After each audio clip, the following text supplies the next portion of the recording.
Oh, am I going? Oh, okay. Welcome into AC Flora High School. We're here at Falcon Field for game number 8 here in the Forest Acres Classic. We're officially across the halfway point, and now we are looking to end off day 2, hopefully for AC Flora the right way after we fell to Hammond last night. But after watching Hammond these last 2 games, Jeff, I don't think that loss is as bad as, it may look on paper. Yeah, no, it's a good team. They can play this well. Yeah, if you missed the game just now, Airport and Hammond. Airport walked it off in the bottom of the 7th, scored 3 runs with only recording 1 out. But don't let that fool you. That was more than they'd scored all game up to that point. A 4-3 victory for the Eagles coming from behind in the 7th. AC Flora, after losing their first game in 6 straight, now they look to rebound. However, they couldn't pick a worse team to try to rebound against. River Bluff comes in at 15-3. We're going to be looking to try to upset, or not really upset, but just take down our Falcons and push them way closer to a game on Thursday with one of either Miller or Lexington. We know it'll be one of the two. 5 o'clock tomorrow is going to tell you who is going to be, and then that's going to be must-watch TV on Definite Fiction. Yeah, I think I'm going to be here for that one. Two teams that this side of the bracket's been very parity, if you can catch my drift. Walk off 2 very close games. A combined 5 runs has been that the 3 games have been decided upon. The other side, not so much. Yeah. It's been blowout, blowout, blowout, blowout, and Miller, Lexington both have come out on that side. Now we will see who will face the other one in the championship. But of course, a lot on the line here. AC Flora would love to get a win under their belts and push this whole side of the bracket into chaos, making everybody 1-1. And, well, you got the best man on the mound to do it. Sparky Harrington will come in a must-win game for AC Flora here at the Forest Acres Classic. They're going to look to see if they can get back one here against the Gators, who they fell to last year 1-0. In a that was 1-0 last year. 1-0 game on a cold morning in late May or late April. I got a lot of 1-for-2 and 0-for-2 games, but just know that game was a 1-0 5-inning affair, where now Falcons look to battle back. And with 2 of the most storied head coaches this state has to offer, Mark Bonnet for River Bluff, Andy Howlett for AC Flora. A combined, I want to say, a combined 8 state championships, I believe. I think it's more. I don't know why I'm blanking, but. Oh, Howlett has 7, right? No, I know. I thought Bonnet had more than 1, but I don't think I have it written down. That's on me for setting up. But 2 of the most talented coaches in the state. Bonnet been doing it for, I believe, 12 seasons now with River Bluff. Of course, Coach Howlett now in his 28th season with AC Flora. You're looking it up? I was about to, but now I'm just looking at the script. The image looks really good on the screen. I can see it now. Jeff gets the privilege of running the score bug, so I get a game off after, I've been working here all day, and I've quickly realized 2 things. 1, I probably burnt my knees, which is great. Yeah. 2, my hair is slicked back, and there's no possible way to get it undone. it's just potential. It's been all under the headset the whole day, and I've tried to mess with it, but by game 3, it's pretty much broken, and there's just no fixing it. I don't think I can help you there. No, well, you got some long hair, but it usually is just dangles. Yeah. Let's see, River Bluff Baseball Championships. The 5-time state championship River Bluff Gators. Well, 5-time AC Forest Acres Classic champion Gators, excuse me, versus AC Flora, the host of the Forest Acres Classic. One fall to a finish here tonight at Falcon Field. 2 of the top teams in the state will do battle here. Falcons looking for a bounce-back win. Gators looking to cement themselves in first place in Bracket A and push themselves ever so close to a championship game on Thursday. Please stand as we honor America with the playing of our national anthem.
Let's play ball.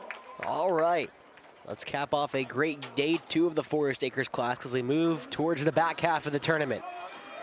Falcons, it was a 7-5 loss last night against Hammond. That can be described in a couple words. Missed opportunities. AC Flora went 3 for 15 with runners in scoring position, including a game-ending strikeout. And of course, that is going to haunt AC Flora for potentially a long time, depending on what happens the rest of this tournament. But that man on the bump, Sparky Harrington, is going to try to give some spark and some life to this Falcon defense and this Falcon lineup. He will face one of the more talented teams in this state. And as I said yesterday in front of the River Bluff fans, you know, you look at all the losses they had from last year's team: Bo Hollins, Landon Gross, BJ Etheridge, Colby Rennell, Garrett Sanders, Miles Profit, Stephen Collier's focusing on football. So you say, what the heck, why are they top 10 in the state? Well, that's because of all these young talent they have, led by a couple: Banks Alexander, Walker Godwin, Ashley Powell, Maddox Free. That top of the order has been lethal for River Bluff. Of course, AC Flora on the flip side is one of the teams that have returned pretty much their entire lineup from last year, only losing some relievers. Of course, River Bluff fans are familiar with Zach Sneed, Rohan Bremer, Tyler Hernandez, Charlie Scott, Roper Wensky.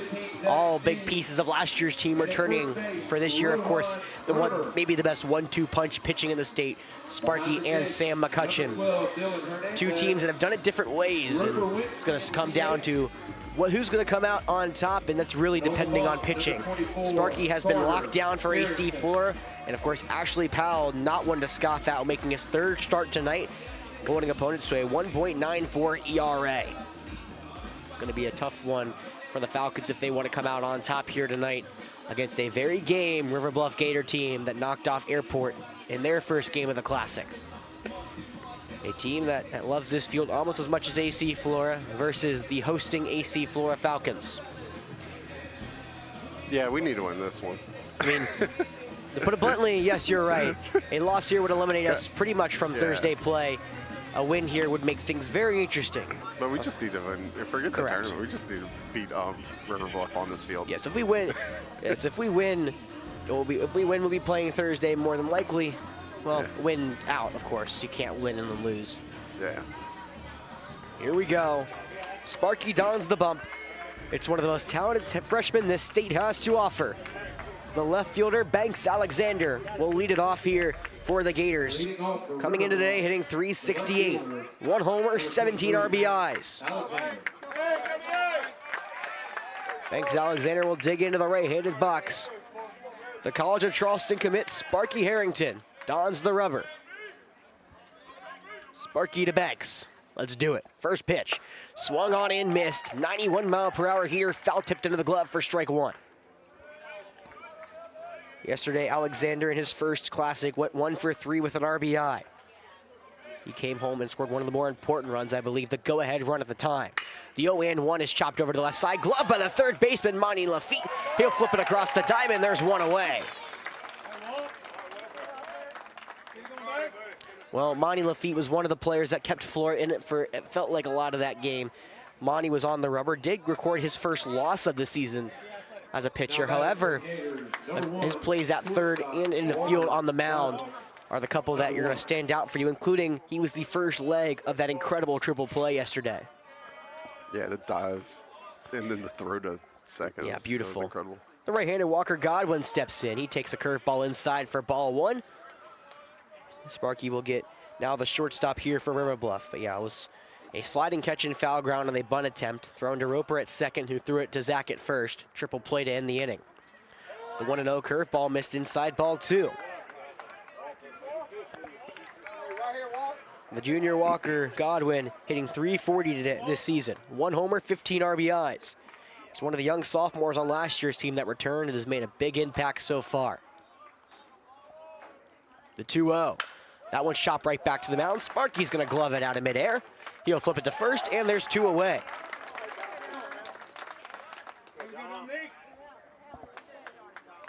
Now the junior Dom Norton will step in for the first time. Another Gator with a homer, 13 RBIs.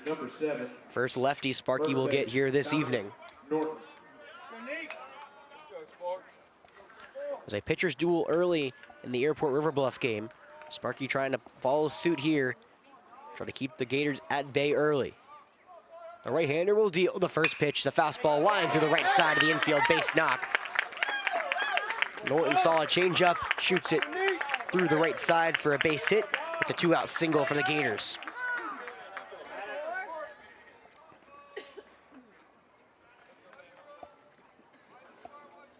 And now it's the lone starting senior here, excuse me, the second of the 2 lone starting seniors, but one of the more everyday starting seniors for this team, Maddox Free. The right-handed third baseman came off a 1-for-3 performance yesterday, committed to USC Sumter. Righty on righty, 2 gone. Sparky will wheel and deal the first pitch. That was lined into center field. Charlie Scott moving to his left. He dives in center. Does he make the catch? Yes, he does. Sliding, losing the hat and everything. But the superstar junior in center takes away a base hit from Maddox Free and ends the game, ends the first inning. It's 0-0 going to the bottom half when we come back.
And welcome back here to Falcon Field. It's day 2 of the Forest Acres Classic as the hosting AC Flora Falcons will get their first nod as the home team and will come up to bat here in the bottom of the first. We're going through our lineup really quickly since it wasn't announced.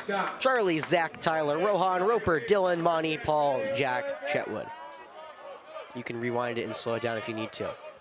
Well, Ashley Powell comes to the hill for the Gators, righty on righty. Charlie Scott does not swing in homer first pitch. He watches that one go outside. It's 1-0. And Charlie started off the Classic strong for AC Flora. A solo bomb to center. Powell will wheel and deal the 1-0. Charlie pops that one to the right side, foul out of play. It's 1-1. Looked like he was set up for a great Classic and then got robbed twice by Puddin and only had a 1-5 day. Now the right-hander digs in, 1-1 here against Powell. Powell fires, looks like a breaking ball hits the dirt. It's 2-1. Yeah, there's a fine line between being 1-5 and 3-5 with a big victory. Yeah. As I said, Puddin had 2 errors today for Hammond, and Charlie's was somewhere wondering, where were those yesterday? Or even not even errors, just where was not the phenomenal glove work? Yeah. The 2-1, that one's on the ground to the left side. Third baseman Freeze got it. He flips it across the diamond. It's off the bag comes Norton, but he tags Charlie Scott. There's one away. That brings up the Citadel commit for the first time, the left-handed Zach Sneed. Stepping to the plate for the Falcons, second baseman, number 15, Zach Sneed. One of the top third base prospects in this senior class comes in today hitting .378. usually batting first or second. Getting the nod in the 2-hole here tonight. The right-hander fires the lefty. That ball skips in and almost hits Sneed. It's a fastball, ball 1. Let's look at the right-hander on the hill, the junior Ashley Powell, of course, the brother of Thomas Powell, coming in very solid, making his 3rd start. A 2-run record this season on the mound, 21 in a 3rd inning pitched, a 1.94 ERA with 22 strikeouts. The 1-0 from the righty misses wide. It's ball 2. I actually got the chance to spoke with Ashley today. He came up to me, I want to say around the Miller game, and we had a quick chat. You know, I did know his brother from the Blowfish. He was very thankful. I kind of talked about him, and Thomas is one of the greatest guys I've met, so not really hard to. 2-0, heater swung on and missed. It's 2-1. I told Ashley, I said, you can have a great game on the mound as long as Flora wins. I don't really care. Did you give him a headset? No, he was here to watch with his friends. Okay. 2-1. That ball's rolled over to the right side. The second baseman, Ortiz, waits back on it. He throws it to first, and there's 2 away. Yeah, no, there's a couple Gators here watching around that time, so I'll let him sit with them. I never think to do it either way, to be honest. I'm like, oh, like I should give you a headset, but like, yeah, I completely I forgot you left one, I'll be honest. Yeah. Step to the plate. Yeah, if any Hall of Famers walk by again, you should give them a headset. Well, there's one to your right. I know. Yeah, all the stars are out. Coach Billy Wagner of the Miller Mavericks is here. He played on this field earlier today, and they got their second one-rule victory of the Classic, downing Logoff Elgin in 5 innings. The chopper on the ground's picked up by Godwin on the right side of the infield. 3 up, 3 down for Ashley Powell, following suit of Charlie Scott. And we're scoreless going to second right here at Falcon Field.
As the sun sets here in Forest Acres, we return to Falcon Field for the top of the second.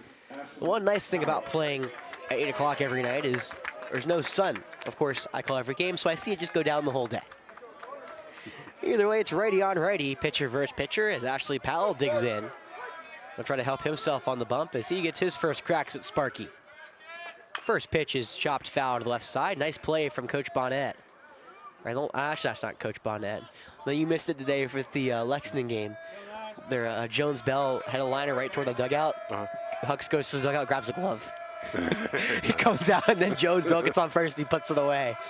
The 0-1 is chopped over to the third baseman. Monty's got it. Throw over to first. Easy does it. 1 away. He was sort of behind the pole, but it works. Trust, he did catch it. He did catch it, yes. Quickly through the Falcon lineup, by the way. It's Dylan behind the dish, Spark on the bump. Rohan's playing first, Zach's second.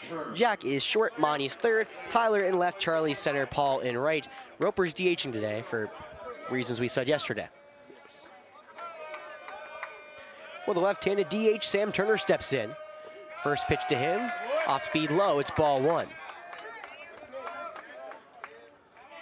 First lefty Sparky saw lines one through the right side of the infield for a base hit.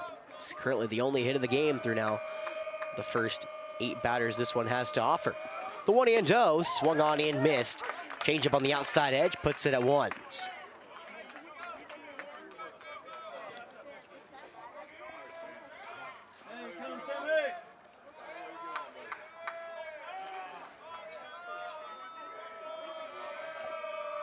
One and one on the way.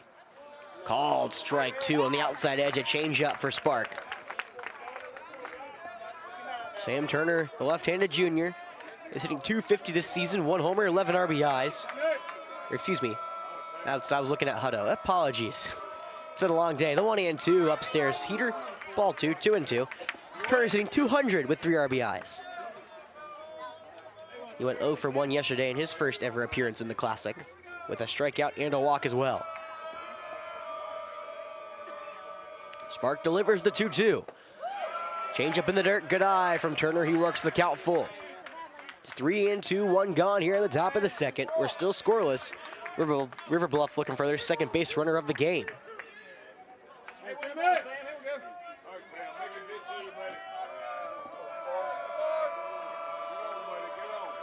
Infield playing back. Spark will kick and deal. The payoff. Called strike 3 looking. He froze him on ice. Heater paints the inside part of the plate. There's 2 away.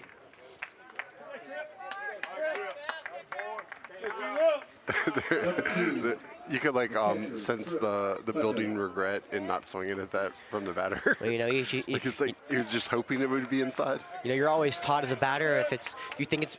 Our coach would always tell us in like pee-wee ball, not for high school, but I went to a really small high school. As the left-handed Trip Hutto digs in, he watches one stay away, ball 1. We'd always say, no matter what, if you don't swing the bat and there's 3 balls, throw the bat away, unless it's right down the middle, obviously. Yeah. The 1-0 to the lefty. Fastball called, strike 2 in the upper half of the zone. It's 1s. 90. So Hutto comes in hitting .250 with 1 homer and 11 RBIs. Like that, they rebound well. 1's on the way.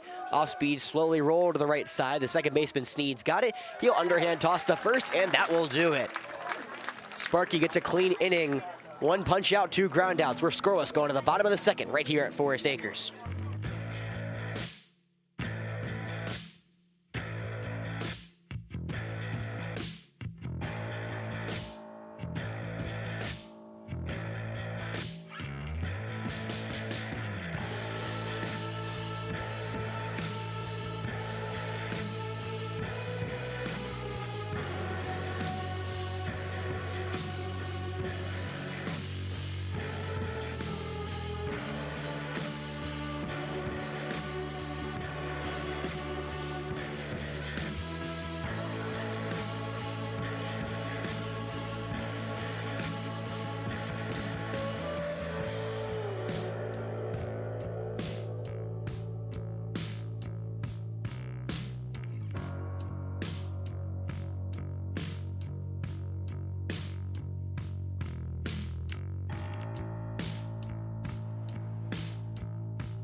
Welcome back here to beautiful Forest Acres, South Carolina. Falcons and Gators doing battle here this evening. It's scoreless going to the bottom of the second. The right-handed junior returns to the bump after 3 up, 3 down in the first. Rohan Bremer changes that right away, shoots one to the other side, all the way into the right fielder corner for a base knock. Bremer around first. He's going to have to be held at second. It's a leadoff double for the kid who comes in scorching hot. Now Rohan, 11 of his last 20. Stepping up for the Falcons, your designated hitter, number 7. That is now a team-leading 6 doubles for Rohan Bremer. And what's more impressive is he went the other way. The right-hander shot one into right field, more towards the line. That's not easy to do. All right, I have to give credit where it's due. This is a great walk-up song for Roper. Yeah, it's nice. Righty on, righty. Roper Wensky will dig in, getting a DH spot here this evening. The former All-State second baseman being shaded to the right as Ortiz, the second baseman, in the hole. Powell will step off, look back at Bremer. I'm going to get grief for this. Bremer's not a stolen base threat. He's only 1 for 2 in the season. That run that he did try to steal second, not third. He's a really good baseball player. He has other talents, a.k.a. hitting the ball. I'm just ready for the grief Jeff gives me every time I say that. You argue me tooth and nail about Monty Lafitte. I'm like, I love Monty, but he isn't compared to Charlie. Monty does everything else. Roper looking for a bunt instead. Powell throws a beautiful curveball right past him. It's 0-1. That's the 16th hit of the season Powell was allowed. It's only his 3rd start of the season. The last game he appeared in was in Game 2 against Dutch Fork. He pitched 3 innings of scoreless baseball against the Silver Foxes. Roper calls time in this right-handed showdown. It's an 0-1 count. Falcons have a leadoff double. Rohan Bremer standing on second as he represents the first run of the game. Powell fires the off-speed. Called strike 2. Curveball low in the zone yet again. Well, Roper comes in scorching hot as well. 8 of his last 15. And if we go all the way back to it, 15 of his last 29. It's really good. Yeah, that's pretty good. Yeah, the All-State second baseman from last year looking well on his way to going back-to-back. The 0-2 from Powell. Swung on in, missed, curveball in the dirt. Hutto looks back the runner at second, makes the throw to first to drop third strike.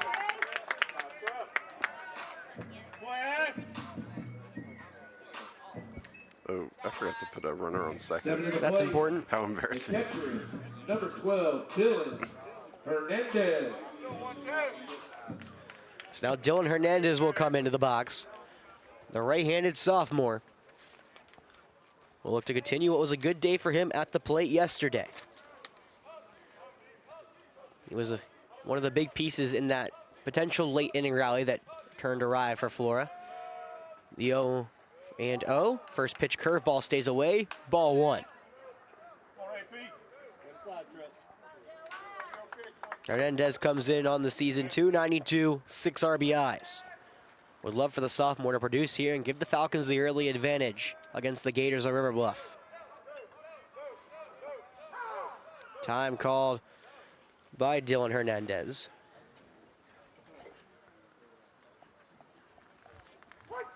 Hey, come AP. Powell comes home the 1-0. Called strike 1, change up on the outside edge. Powell, one of the rising junior stars here in this 2026 class here in the Palmetto State. He's having a great year at the plate and on the mound for the Gators. The 1-1 curveball is called strike 2 on the outside edge, freezing Hernandez. That curveball has been his premier pitch so far this evening through his first now 5.5 batters.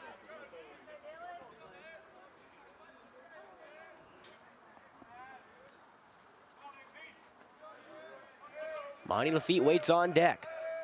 Powell fires the curveball, just a tad low. Good eye from Hernandez, 2-2. Great pitch from Powell, just missed.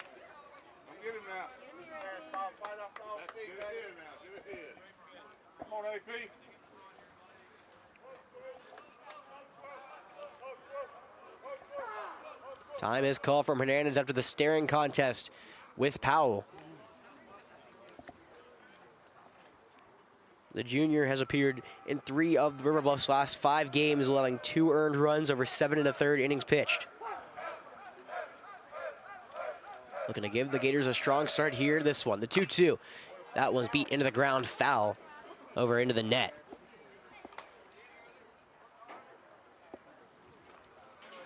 Hey, let's go, Kate. After Hernandez, Monty Lafitte waits on deck. In the hole, Paul Choate, if it gets that far. Falcons bottom of the order produced last night. Got around to the top of the order, but unfortunately we weren't able to come up with the win. Now they're trying to do it yet again, but another time call, this time by the catcher, Trip Hutto. Can I call timeout too? You probably can. I don't know if it's going to be honored or anything, but you can try to call it. Notice that. Everyone just may turn and look at you. Yeah. You know. 2-2. Swung on in, missed curveball in the dirt. Hutto has to look back the runner at second, throws down the first. The second curveball in the dirt for a strikeout swinging. There's 2 away. After the leadoff double, Powell's worked his way to 2 straight punch-outs. However, Monty Lafitte will try to spoil that one. Monty did not start in the lineup beginning of the year. However, he's been a staple in it since, hitting .364 this season. The right-hander digs in with a man on second in 2 outs. The right-handed junior fires. The first pitch is a curveball low, ball 1. Good eye from Monty. That curveball for Powell has been lethal so far. Provided the last 2 punch-outs for him, I might add.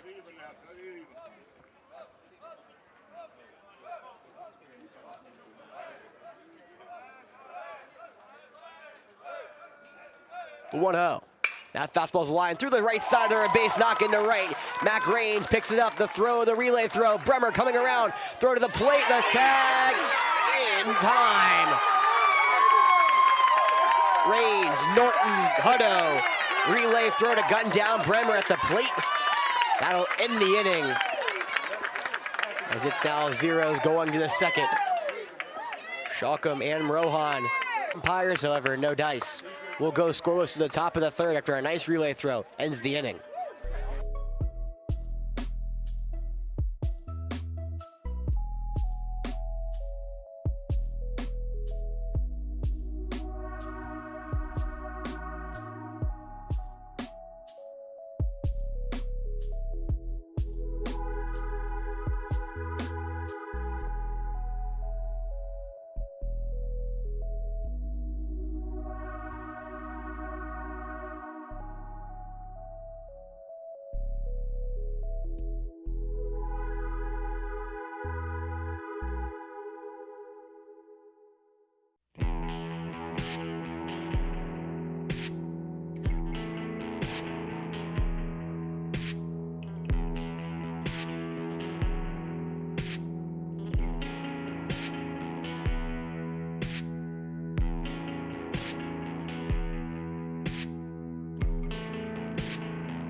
Welcome back to Falcon Field after it was windy all day, blowing over the umbrella once, flopping the tent all around, making sure I had to hold it down. The wind is now non-existent here as we hit nightfall in Forest Acres. We're scoreless between River Bluff and AC Flora, going to the top of the third as it's 8, 9, and 1 due up for the Gators, leading it off. The right-handed second baseman, Zach Ortiz. Sparky throws a slider in the inside part of the plate. The right-hander is ahead, now 0-1.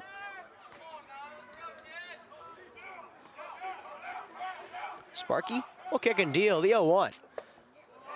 Change up a little low, it's ball 1. Ortiz able to hold back the swing. So I haven't mentioned it, but Sparky now making his 6th appearance of the season, 5th start. It was a 4-0 record with a 1.06 ERA over 26 1/3 innings pitched. It's pretty good. Yeah, that's pretty good. The 1-1, swung on and missed. He sped a heater right by him. It's 1-2. How many strikeouts does he have in those innings? 39. 39 in how many innings? 26.5, or the third. Yeah, we'll take that. Yeah, I guess now he has 40 and 28 1/3.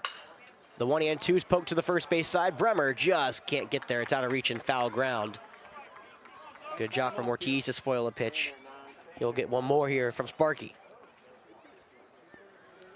Due up for the Gators, it's 8-9-1, Ortiz, Rye, Alexander. Gators trying to break through Sparky. And through their first time through the order. Long pause now, Sparky will wind and deal. The 1-2. Fastball in tight, ball 2. Ortiz, one of the seniors, been getting more and more playing time. Went 1 for 2 in the win against Airport last night. 9 RBIs, 3 doubles. Sparky will deal the 2s. Swung on and missed. Change up on the inside part of the plate for his 2nd strikeout of the night. There's 1 away now in the 3rd. Is that 41 strikeouts? Correct. Thank you for helping. Yeah, no problem. I'm going to let you just say that every time. I'm good with +1. Yeah, the +1s are the good. I mean, you should be good with +1. Sometimes I have hard times with it. Yeah. Now it's the 9-man in the lineup, Andrew Rye. The right-handed center fielder will dig in for the first time today after going 1 for 1 yesterday against Airport. Sparky will wind and deal. First pitch swung on and missed. Elevated fastball sped by Rye. It's 0-1. Here we go, 5. Rye now hitting 360 over 25 at-bats. The 0-1, that one shot the other way and foul. I think it hit one of the coaches, but I think we're all right.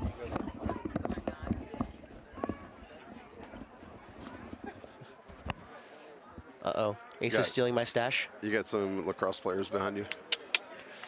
I'm gonna come back and fight you for that. He's stealing my Gatorade. All right, there's more for tomorrow.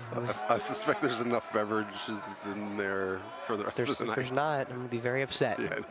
The 0-2 from Spark. Call strike 3. Slide piece catches the inside part of the zone. There's 2 away.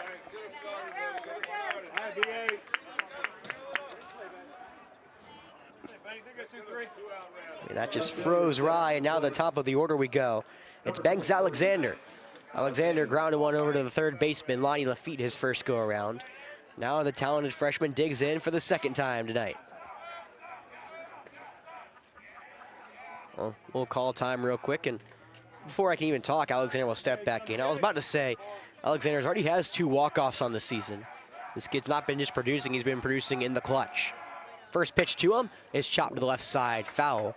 Walker Godwin tried to jump in the on-deck circle to grab it, but it was too high for even him. I could have caught it. Here we go, BA. You were taller than him Yeah, by a substantial margin. He's just athletic. Actually, I'm sure with his vert, he can reach higher than me. 0-1, swung on and missed. Change up on the inside part of the plate against the righty, puts it 0-2 here against the talented freshman. Why I say talented freshman, he's consensus top 5 freshman in the state, according to all the Diamond prospects and prep baseball. The 0-2 is popped into shallow right field. It's Zach Sneed who ranges back, calls off the right fielder Paul Choate, and makes the one-handed grab. Sparky 3 up, 3 down for him in the 3rd inning. Squirreless going to the bottom half when we come back right here on Definite Fiction.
Welcome back here to Falcon Field. Sparky has settled in on the bump, retiring his last 7 batters, and now Falcons will come up here at the bottom half of the third, trying to break the scoreless tie. Just like River Bluff, they have 8, 9, and 1 due up here in the third. It's Paul Choate leading off. Powell fires the right-hander home to the righty. Called strike 1. Off speed, catches the middle of the zone. Well, minding the feet singled to end the inning last time after Rohan Bremer got gunned down at the plate. The 0-1. Fastball upstairs, ball 1. You know, Jeff, it is the technical, if we're going to go by like the Forest Acres calendar, the technical anniversary of the 11-inning game we had against Miller. Is it really? Yep. This game was the one that did it. 1-1. Fastball inside. It's ball 2. I don't want an 11-inning game tonight. I don't want to. I would agree. Luckily, there was rain the next morning, which allowed me to sleep in. I do need some sleep, contrary to popular belief. The 2-1 is popped to the right side foul as I'm just focusing on this bug that's caught in the tent, Jeff. Oh, really? It's a really weird. It looks like a spider. It looks like a granddaddy long legs, honestly, but I don't know what the heck it is. As long as it stays up in the corner, we'll probably be fine. Just give it a name. It'll be a pet. You know, I don't hate bugs, but I'm not like the biggest fan of them. I'm not like scared or anything, but like you could just stay in your spot and I'll stay in mine and we'll have a good day. The 2-2 from Powell. Fastball upstairs, filler up, 3-2, nobody gone. But going back, have you ever seen a camel cricket before? I'm just thinking of names for a spider. Go look up a camel cricket when you have a chance. It is the most terrifying thing you're gonna ever see in your life. The payoff, called strike 3. Fastball paints the inside part of the plate against Choke. There's 1 away. Okay, go look up a camel cricket and then tell me what are you gonna do when you see that thing at 8 o'clock at night? Camel cricket. It's terrifying. Shortstop, number 1, Jack Chetwood. Well, Jack Chetwood returns to the lineup here tonight. We can stay a little farther away now. It's getting closer to me. It's like right above my head. If it drops, I'm gonna kill it. Well, the right-handed Chetwood digs in. The first pitch is a ball inside. It's 1-0 in this right-handed showdown. Chetwood only played 2 of the last 5 games for Flora. He was off to a slower start this year, but he is 1 for his last 2. The 1-0 to Chetwood. Called strike 1. Off speed paints the outside part of the plate. We got 1s here with 1 out in the bottom of the third. Still scoreless between River Bluff and AC Flora.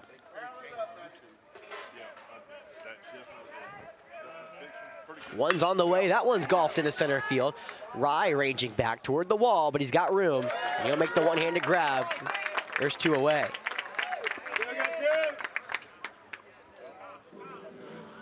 Both Powell and Sparky working well here, and now it's Charlie Scott for AC Flora up with 2 gone.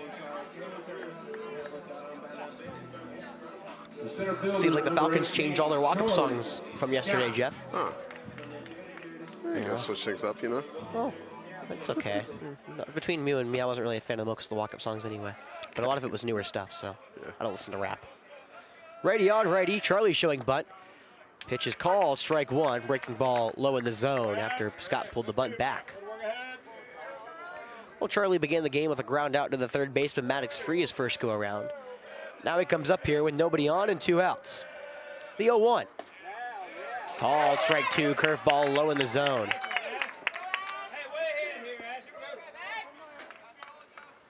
Ashley Powell has settled in quite nicely here in the third. Trying to go 3 up, 3 down, just like Sparky did. The 3-2's line right back up the middle for a base knock. Right on cue, Charlie Scott delivers.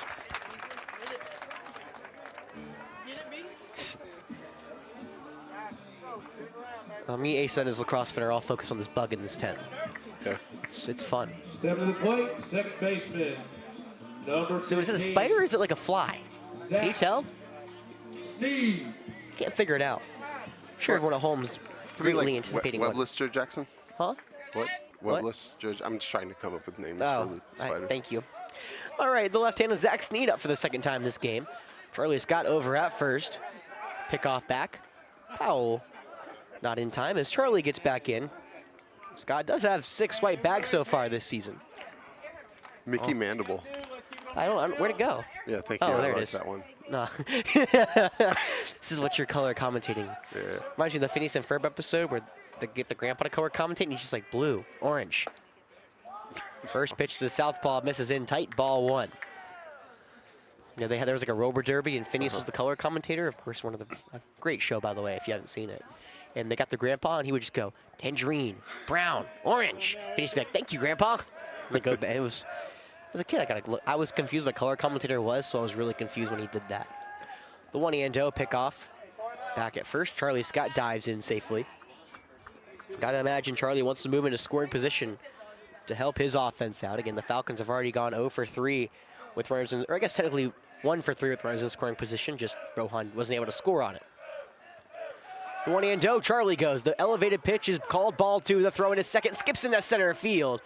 Scott didn't get a good read on it, so he'll just stay at second. It is high for ball 2, so the count is 2-0. Coach Bonnet now, I think he's about to ask about either Jack or Zach swinging or if it was batters interference.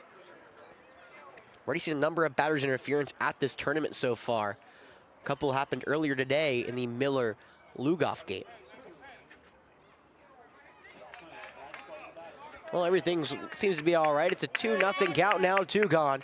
Falcons have a runner in scoring position. Charlie Scott representing the first runner of the game. He's also a little faster than Rohan, so if the ball gets shot to the outfield, I think he may score. Yeah, I feel confident on that one. A little more confident than the Rohan, scoring from second. Well, it's a little commit trying to produce here for Flora. It's 2-0. Powell fires the curve, and he misses wide, ball 3. Well, even with 2 outs, this is not the part of the lineup you want to lose against AC Flora. Tyler Hernandez is ready and waiting on deck, and of course, Rohan Bremer, who already has a double in this game. He's in the hole. Falcons can pour it on here if the right pitches come through. The right-hander fires a 3-0. Fastball called, strike 1 in the top half of the zone. Powell gets back in the AB. Work hard, babe. I lost the bug again. Oh, I found it. Actually, it's like staying now. Cool. Found a home. The 3-1. Curveball in the dirt. Ball 4 gets away from Hutto, and Charlie Scott heads up play, scampers to third. That will go down as a stolen base as well. He's well on his way to catching Zach Sneed, who has 11.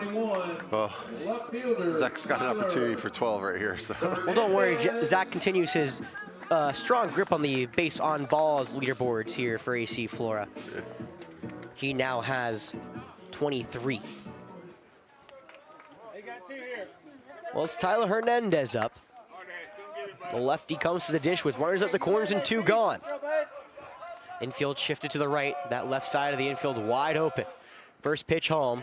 Called strike 1. Fastball on the edge. Powell attacks Tyler, who grounded out over to the shortstop. Walker Godwin, his first go around. Over that ground out happened on the right side of the infield. Yeah, you heard that right. Ground out on the right side of the infield, yeah. Yeah, he came across second base. The 0-1 is bounced over to the right side. The first baseman, Dom Horton's got it to flip to first. The Powell is in time. Nice cover from the pitcher to get out of the jam. Falcons try to do some 2-out base running and base hitting. It just doesn't work out. We're still scoreless. Going to 4 right here on Definite Fiction.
shortstop, number 1. We are back here at Falcon Field. Scoreless heading to the 4th inning. Sparky returns to the hill. He gets the heart of this Gator order. It's 2, 3, and 4. Leading it off, the right-handed shortstop, Walker Godwin.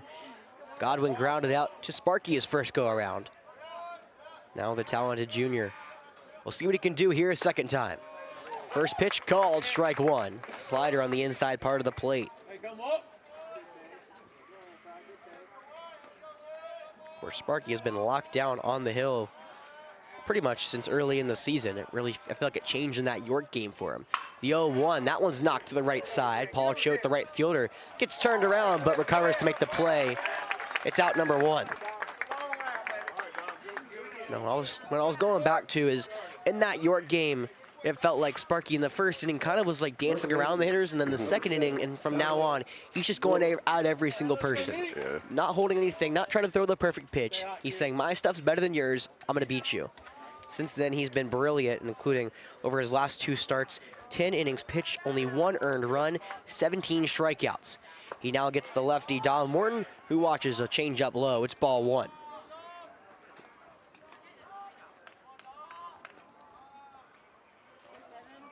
College of Charleston commit with electric stuff on the hill. He sighs and comes home, the 1-0. A high chopper to the right side. The first baseman, no, to be gloved by Sparky, who just takes it himself. Bremer was waiting back on it. Sparky just came in front of him and said, I'll take that. He steps on the bag, and it's out number 2. The nice little 1U. Yeah. Well, Sparky's trying to go 1, 2, 3 now for the 3rd straight inning. Between him and that is Maddox Free. Third baseman, number 4, Maddox Free. Hey, come on, free bird. Free flew out to the center fielder his first go-around off of a nice diving play from Charlie Scott to rob Free of a hit. Righty on righty, 2 away. Sparky fires. Looks like a fastball that got away from him skips in. It's ball 1. Come on, bird. Free comes in hitting .345 over 55 at-bats. Trying to get on base here for the Gators as he chops one up the middle. Going to be a tougher play. The shortstop, Chetwood, ranges over, throws it across the diamond, and makes the play behind second base. Sparky's now retired his last 10 batters, and the Falcons keep the Gators off the diamond. We're scoreless going to the bottom of the 4th, and we return.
We are back here at Falcon Field. Scoreless going to the bottom half of the 4th here as Ashley Powell returns to the bump. Number 28, first baseman, Rohan Bremer. Leading off for AC Flora, it's Rohan Bremer. The right-handed first baseman put a leadoff double his last time up down the right field line. Easy for you to say. No, it's not. Just running around between innings. I have to go to the bathroom. I haven't been here since 10. The 1-0. Fastball is low, ball 2. We'll do up this inning. It's Rohan Bremer. On deck, it looks like it's Lucas Beal who's pitching for Roper Wensky. And in the hole, Dylan Hernandez. The 2-0. Elevated heater, ball 3. We are winning the pitch count battle. Yeah? Yeah. It's very important. So through 3 innings. The 3-0. Call, strike 1, fastball on the outside third. Continue. Powell was at 40 pitches. Sparky had 36 after 4. So It's pretty good. yeah, fewer pitches. Only 9 pitches an inning. Yeah. The 3-1 to Bremer. That one's socked into deep center field. Rye going back. He looks up and it is out of here. A towering homer for Rohan Bremer. His 3rd of the season gives the Falcons a 1-0 lead. Run for Rohan Bremer.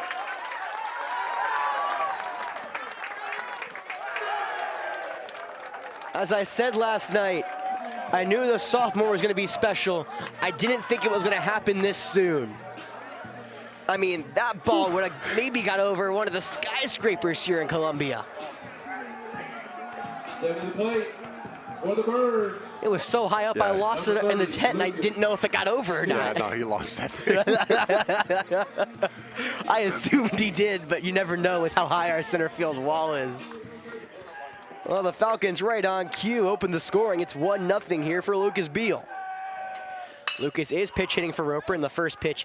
He shots that one the other way to the second baseman. Ortiz has it, flips it to first. There's now a 1 away. I'm still recovering from Rohan smacking what is now his 3rd homer of the season in what is his team leading 27th RBI. The sophomore has been raking. Now we're going to see if another sophomore can continue that sophomore to sophomore connection. It's Dylan Hernandez up with 1 out. The right-handed Powell throws breaking ball into the left-handed box. It's 1-0. Well, Hernandez struck out swinging his first go-around on a nice curveball in the dirt. Now he'll see if he can join the hit column here as the Falcons have 4 on the evening. The 1-0. Fastball wide, ball 2. Well, Powell, who's now making his 9th appearance, usually doesn't go longer than around 3-4 innings. Curious to see how long Coach Bonnet stretches his starter here. The 2-0 is foul tipped back. It'll be 2-1. You know, we've already seen, we're also talking with Lou Bajak between games. Don't quote me on it, but I'm pretty sure Bryce Gillette, the starter for Airport, that was his longest outing of the season, going 7 full innings. You know, with this tournament and how pitching works, you do try to stretch people longer than usual. The 2-1 is hard to hit through the left side of the infield for a base hit. You cannot shift him. He pulls one past the diving shortstop, Walker Godwin. It's a 1-out single for Hernandez.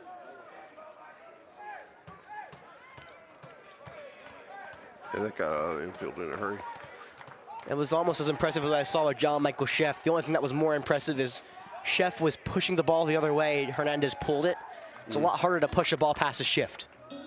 Yeah. I'll be right back, right? Or- Yeah, we'll be right back.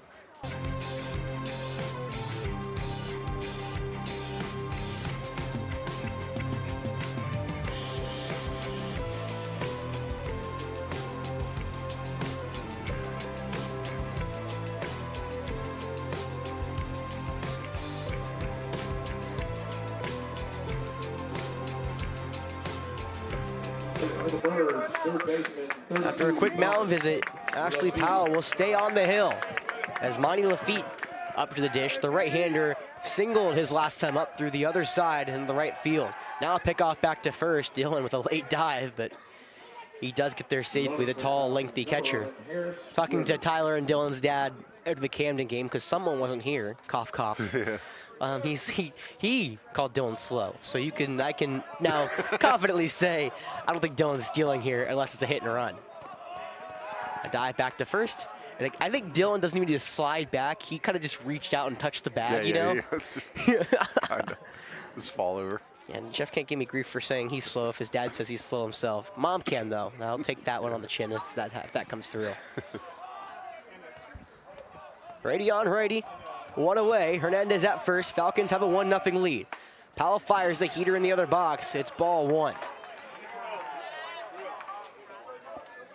Momani singled to end the inning because Rohan Bremer got gunned down at home plate to end the second. That's what kept this game scoreless for 3.5 innings before Rohan Bremer changes it after he got thrown out at home plate. Maybe some revenge, if you will. Powell trying to work here through the 4th. It's 1-0. Pickoff back to first as Hernandez lunges his back safely. Well, Monty's been, slower than usual as of late. Now only 4 for his last 15. He was 3 for 14, which looks a little worse than 4 for 15, but still, 1 RBI, 5 strikeouts. Monty's trying to get back to what he was earlier in the year, which was raking. Well, Dylan goes to swing and a miss. A pitch up in the zone. The throw into second is safe from Dylan Hernandez, so I'll take the grief. However, he would have been thrown out if Walker Godwin had to dive for the ball across the bag. So I'll take the stolen base for AC Flora. Don't get me wrong. We were trying for the hit and run. I did say that as well. I think it's a scouting issue. Hey, don't worry. I did say I said the only way we would try to go is a hit and run. Monty swung at one of his eyes. Clearly, they had a better scouting report than you did because they were trying to hold him on first. And I was about to say something like, why are they trying to hold him on first? Hey, believe it or not, our scouting reports are similar, probably. The 1-1. Swung on in, missed ball in the dirt. Hernandez gets a good break on it, and he'll slide into third safely. That was not an easy pitch to read, and Hernandez, that's a wild pitch. I'm taking that. No, you're going to have to apologize to his mom. I can apologize to Miss Hernandez. Yes, I would. That's fine. I can do that. Well, no, I did call it because Monty would never swing at one of his eyes. Yeah. And now puts him in a 1-2 hole. Well, Monty Lafitte with a big-time table set. Second runner of the game at third in a run that feels very important considering River Bluff has just brought the whole infield in. 1-2. The pitch. Good eye. Changeup low, or curveball low, excuse me. It's now 2s with 1 out. It's a tough pitch to lay off of. It's a very tough pitch to lay off of. It feels like a big fight feel right now. The Falcon dugout trying to get Monty Lafitte, one of the talented juniors on this team, get him a RBI yet again. 2's on the way. Lafitte takes another tough curveball.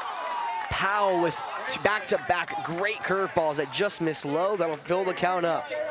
3-2, 1 out. Falcons have a runner at third. They lead 1-0 after the solo shot from Rohan Bremer to begin the bottom of the 4th. Now we're 1 out through it. The payoff from Powell. Fastball low and away, ball 4. Monty struts down to first as Paul Choate will dig in with runners at the corners and 1 out. What an at-bat from Lafitte. Had to lay off a lot of tough pitches, including 2 really good curveballs. And now Paul Choate has a chance to add to this Falcon lead. It's a 1-0 lead for Choate. He struck out looking his first go-around. The second straight inning, we have runners at the corners. This time it's with only 1 out. Infield retreats back, double play depth. Holds on first and third for the runners. First pitch to Choate, fastball way in the other box for the righty. It's ball 1, righty on righty here for Powell and Choate. Right on cue, there's gonna be a man going to the Gator bullpen. Get you that momentarily. The 1-0. Choate shows bunt, puts it down to the right side. Powell has no play at home, and he may not have a play at first. He bobbles, and Choate is safe. The suicide squeeze worked. It's an error on Powell, and the Falcons lead it 2-0. Well, Powell was trying to hurry quickly. He saw the runner come home. Paul Choate, who's maybe surpassed Joe Ray, who's doing great, by the way, as a bunter, which is incredibly hard to do. Technically, it's an error, so no RBI, even though it would have been a sacrifice bunt. No, it's still an RBI because it is? Yeah, because it's not to end the inning. Okay. It's just 1 out. The run would have scored, so he gets the RBI. Okay, cool. Learn something new every day, actually. Yeah. 9-hole, Jack Chetwood steps into the right-handed box. Runners at first and second, 1 out.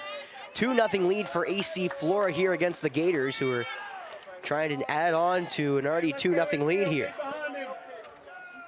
Working in the bullpen is A.B. Wilkerson, the sophomore. Looks to be the next man up for the Gators. Chetwood shows bunt, and he pushes it foul. Off the top of his bat, goes right to the back netting. Well, the Falcons are trying to cause chaos in this side of the bracket. Everyone would be 1-1 if the Falcons can hold on to this 2-0 lead. Of course, still about half the game to go, so not as easy as just, well, if you hold on, it's fine. Hey, come get us.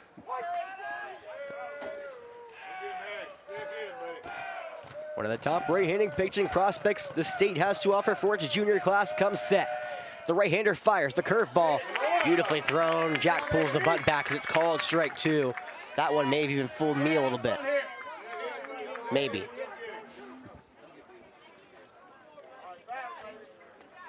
Of course, both teams are back in action tomorrow. Falcons versus Airport. River Bluff will play Hammond at 11 o'clock, or 2 o'clock, I believe. The 0-2. Chetwood pulls it back. He lines one into right center field. Coming on is Ryan. Well, drop in front of him for a base knock. All the runners had to hold up, wait to see if it's caught. Jack Chetwood in the return to the lineup gets a base knock. And now the Falcons have the bases juiced for the top of the order. 7 to the plate. Yeah, good to see Jack delivering there. We all knew Jack was capable of doing exactly what that was. Pulled the button back and swung and still got good contact and power to right center. You know, it was a slow start for him. I was hoping he'd pick it up, and it seems right now he gets a big time knock here at the bottom of the order, which is perfect here for Charlie Scott.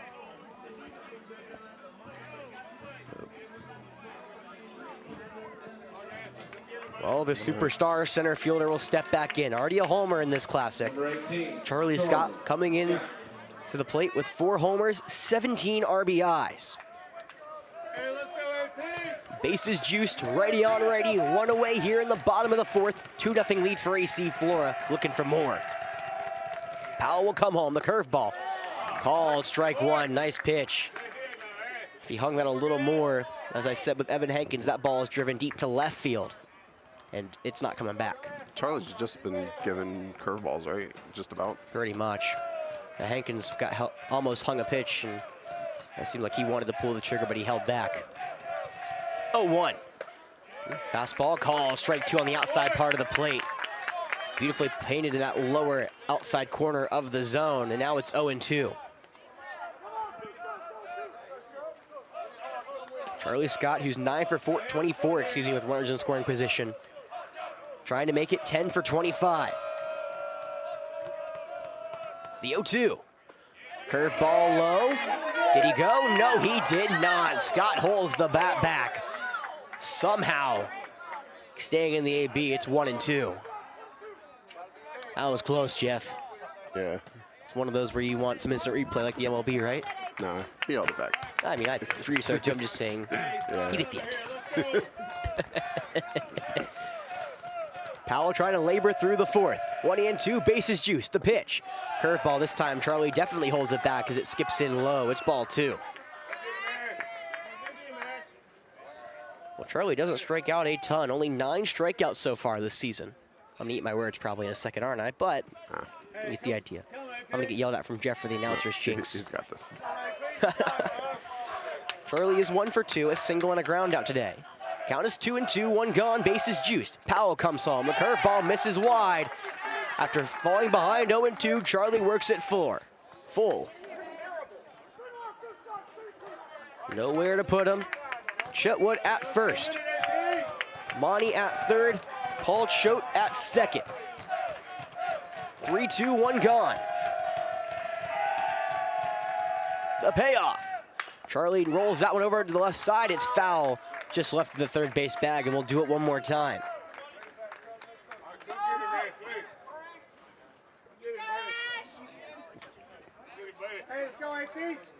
AC Flora as a team bat .316 with runners in scoring position again. Yesterday they nominally went 3 for 15. Could really do wonders to those numbers right here if Charlie comes up big in the clutch. On deck, of course, is the city they'll commit Zach Snead if it gets that far. The payoff. Charlie hard ground to the shortstop, Godwin in the hole. He bobbles it, only has to play it first. The throw across the diamond is not in time.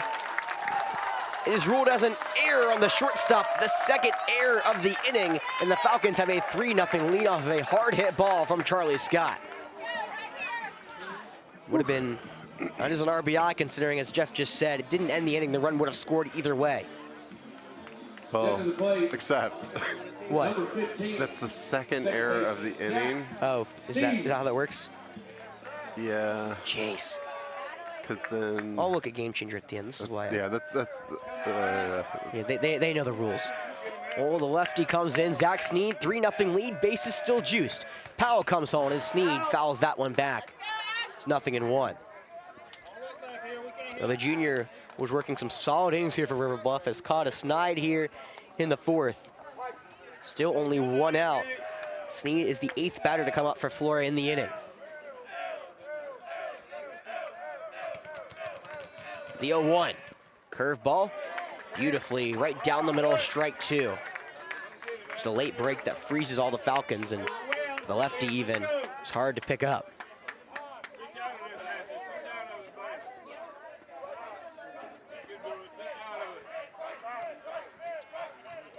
The senior trying to give the Falcons some more cushion. The 0-2. Hit Sneed on the foot. The breaking ball broke too late. A hit by pitch with a walk and a run. Choate comes across for the 4th run of the inning, and AC Flora leads 4-0. Yep, there goes Coach going out. Yeah, that may be all. Ashley Powell with 3 solid innings again. 2 errors in the inning did not help him, but one was unfortunately by himself, and that will do it. The junior with a strong start on the mound. Well, maybe not, but we'll find out in a second. We'll be right back here at Falcon Field.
All right, hey Alex, let's talk about the 215. Yeah, let's talk about our sponsors here. We want to give a special shout out to both Butch and 215 and the Big Red Box Dumpster Company.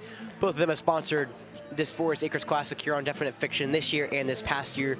First and foremost, special thank you to the 215. They're an American Legion team that operates right here in Richland County.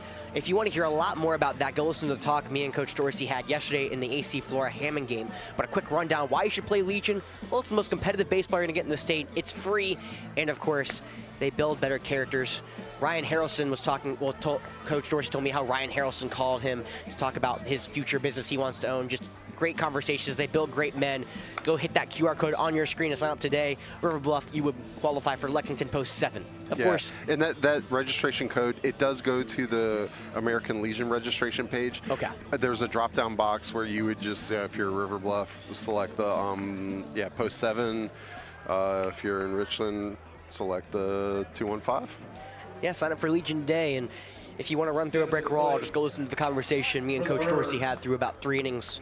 A lot of fun. Yeah, that was a really good one.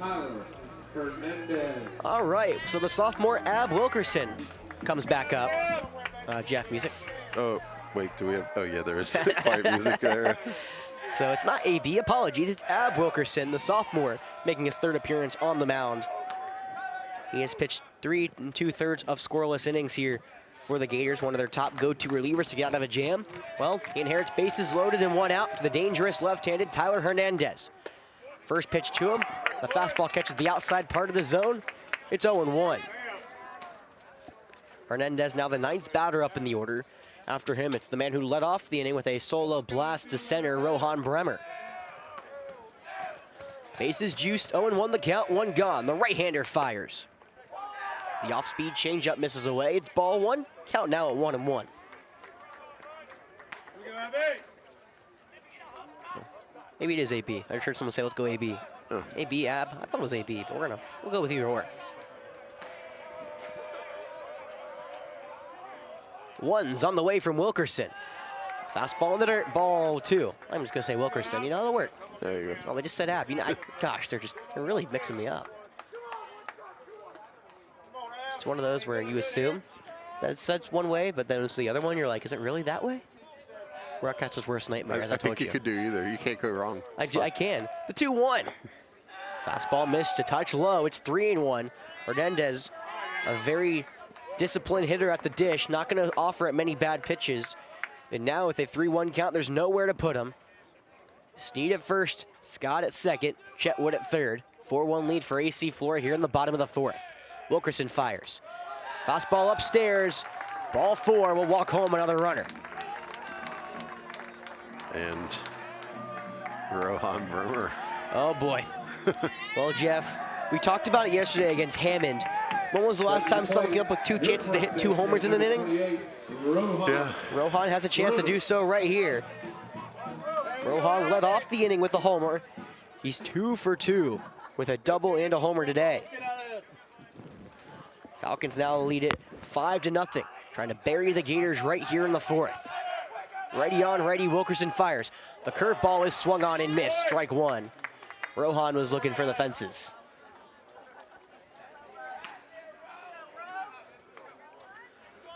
Well, this young sophomore, as I've said, has been budding before our eyes. Rohan Bremer just smacked his 3rd homer this season, was only 3 for 14 last year.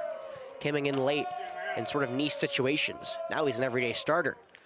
The 0-1 curveball in the dirt. Nice job from Hutto to keep it in front of him. Everybody has to stay at their bags. If you want me to do the honor, Rohan is now 4 for 5 in this tournament. A homer, 2 doubles, and now 4 RBIs. Is that good? It's good for It's pretty good. He's currently probably leading the case for the all-tournament team for AC Flora. He's one of the top ones. Good for like church league softball. Sparky's making a good run at it right now too. The 1-1 heater is called. Strike 2 on the outside edge. Wilkerson trying to fight through this at bat. However, it's only 1 out still again. 10th batter of the inning, bases juiced. 5-0 lead for Flora. And there still is more work to be done for Wilkerson unless it's a double play here. The 1-2. Curveball, that's smacked through the hole on the right side of the infield. That's a base knock. Charlie comes home. Sneed is held up at third. Smart decision from Coach Howard. A great throw from the right fielder. I believe that's Ashley Powell who stayed in the game. But an RBI single for Bremer makes it 6-0. Yeah, good job by Rohan going the opposite field. Second time he's done that, Jeff. Yeah. He's now 3/4 of his way to the cycle. Unfortunately for him, the hardest one on the docket. Oh, he's got this.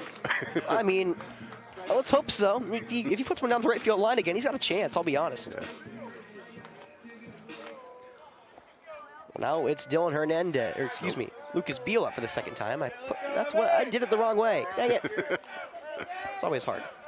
Lucas Beal for the second time this inning. He shows bunt, he puts it down foul. Falcons looking for the suicide squeeze, so Beal had to put a bat on that ball. Yep, gotta get contact. I mean, yes, the beat. Jeez. Yes, correct. You have to. If there's no contact here, you're making an out at the plate, which is never a good way for your second out of the inning to go. Yeah.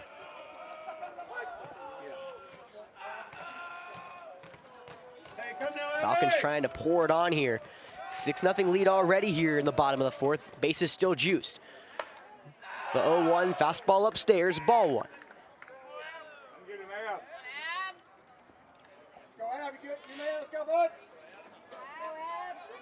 So Ashley Powell has only 2 of those runs be earned.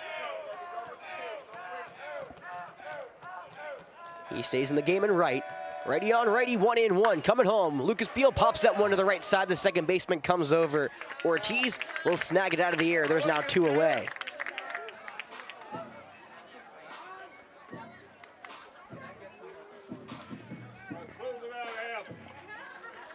Well, Wilkerson 1 pitch away from getting out of this one. Requires him to go through Dylan Hernandez, who really got the second part of this inning kicked off with a 1-out single.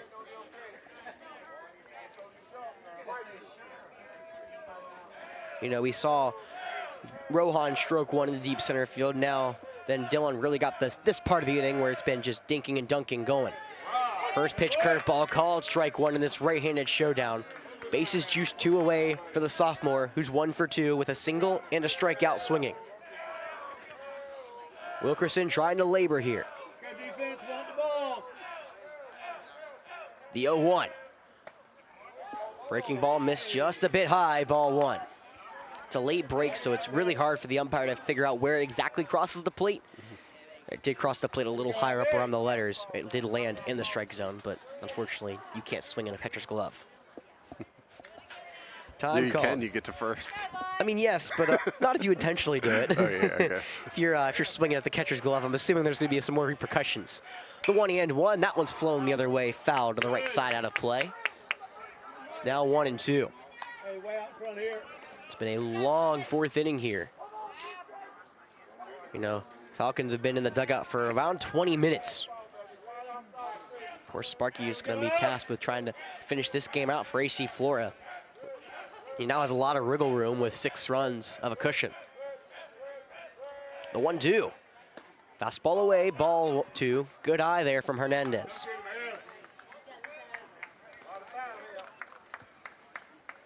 Dylan is 6 for 19 with runners in scoring position. Good for 316 on the season. It's a 2-2 count with 2 gone and the bases juiced here in the bottom of the 4th. Fires. That one's hit deep down the right field. Powell ranging back toward the wall. He looks up and makes the basket catch at the warning track. What a play from Ashley Powell to end the frame. Hernandez looks for his first homer. The whole Falcon faithful stood up, but it just missed by a couple feet to end it. The Falcons do go in front 6-0, all started by a solo blast to center. We right back here on Definite Fiction for the 5th.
Welcome back to the Forest Acres Classic. It's game 4 on day 2. AC Flora, after a strong bottom of the 4th inning, they push 6 across and lead it now 6-0. The man who started on the bump, Ashley Powell, digs in. Ashley's final line is asphalt on the hill. 3 1/3 inning pitched, 2 earned runs, 6 hits, 3 strikeouts, and a walk. He now digs into the box and swings through a fastball elevated out of the zone. Sparky Harrington's back. It's 0-1.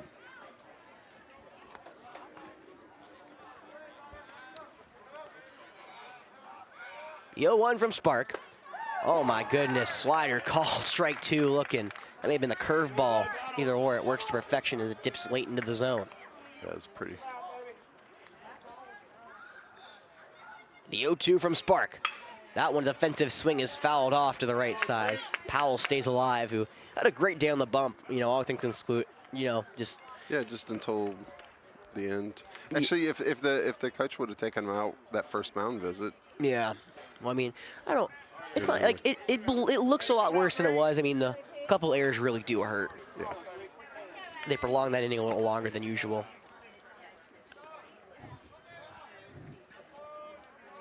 Nothing in two yet again from the right-hander. Powell grounds that one over the third base side.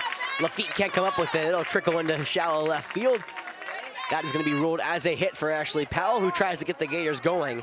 It's their first base runner since all the way back in the first.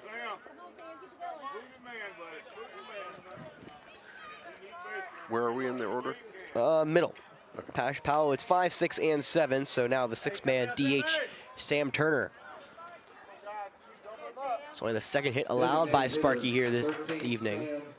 He's a 6-run cushion, so he doesn't have to pitch as uptight as he has potentially have been. Sparky steps off the rubber. Powell retreats back to first. Powell has 2 stolen bags this season. If he's anything like his brother, he'll be very aggressive. The right-hander comes home. The first pitch is grounded over to second. It could be 2. Snead, a tough hop, gets by him into right field. Choate picks it up and will get that ball into the infield. Another tough hop we've seen on this field.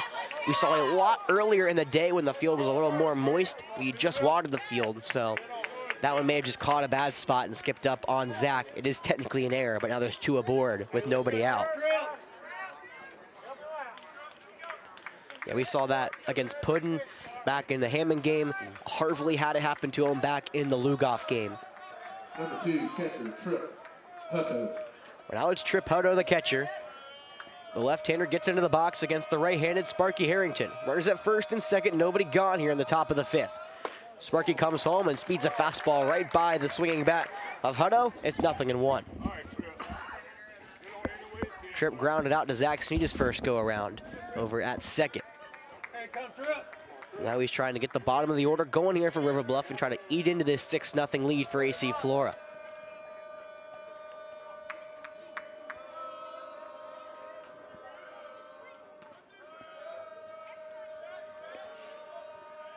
Long pause for Spark, he'll fire. The 0-1 right down Broadway, a heater for strike 2.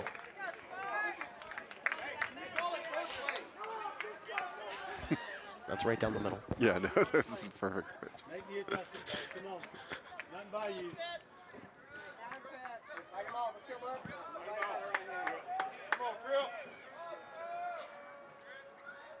0-2 the count. Long pause between pitches. Now Spark fires. The 0-2 shot to the left field side. It will go foul towards Coach Bonnet. Over in the bullpen, Brooks Peloso warming up for the Gators of River Bluff. Ab Wilkerson usually doesn't go long. He's only made now his 3rd appearance and pitches usually only a couple of outs. We'll return right here, the 0-2 for Sparky. He'll kick and deal.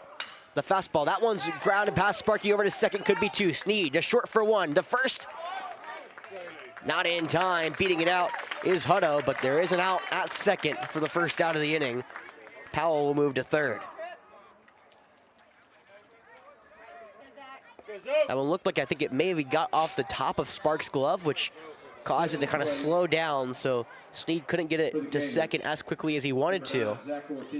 Now Coach Howell's going to come and talk to Sparky after Sparky laid out for a ball. Yeah, if he could have gotten that, it could have been another triple play. I know, that would have been incredible. Yeah. Pitch runner, or courtesy runner, I guess, for the catcher coming out. Jeremiah North replacing Hutto at first. We'll be right back here, mound visit.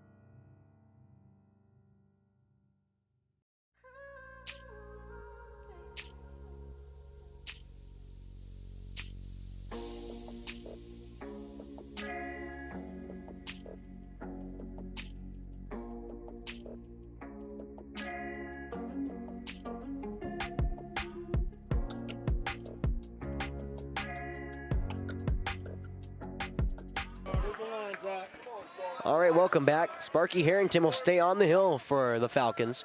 Runners at the corners, one away here in the top of the fifth. River Bluff trailing 6-0 as the second baseman, Zach Ortiz, digs into the right-handed box. The first pitch is swung on and missed. A slide piece low. It's 0-1. Ortiz trying to put one in play this time. He went down swinging against Sparky to begin the third.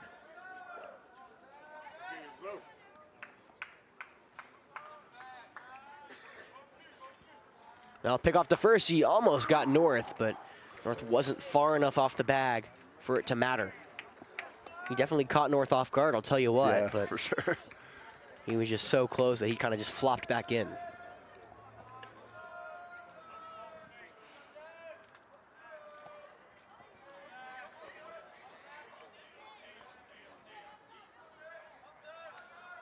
The 0-1, swung on and missed. Another changeup low. It's strike two. That one may have been another slider, but with how fast Sparky's throwing, it's hard to pay attention and see. Well, on deck waiting the 9-hole, Andrew Rye, before the lineup flips over to the top. Sparky would love to get the final two outs of the inning right here. Would even probably take a run at this point, considering it's only a 6-run lead for AC Flora. Just don't want to get to the top of the order where Banks Alexander's ready and waiting to make another splash in this tournament.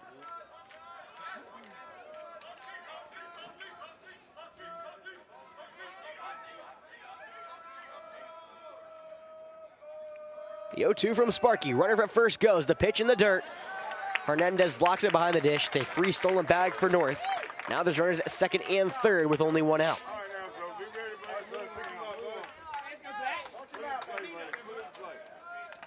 Oh, Oh, the ref wasn't even looking.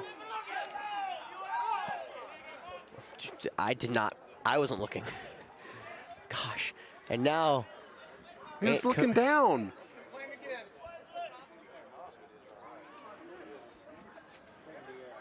The second base umpire may have been. Was it close? Yeah, I think he got him. Wow.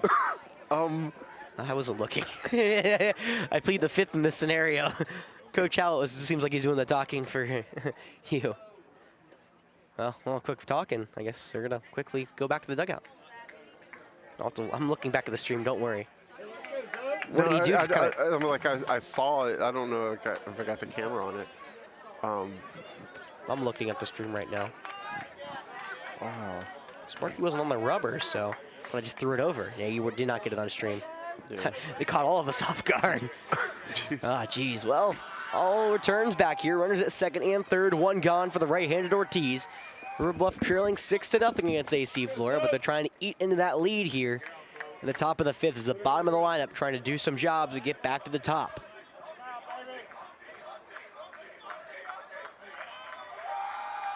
The 1-2. Fastball up and in, ball two.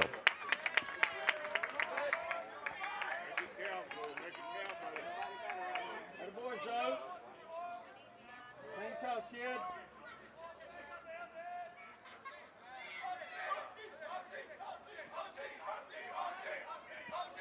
2-2 the count. Coming home, that ball is chopped to the left side towards Andrew Rye in the on-deck circle. It'll be foul. Nice job from Ortiz to fight that one off and stay in the AB. The senior has 9 RBIs this season. 13 strikeouts compared to 7 walks. Sparky trying to make it 14.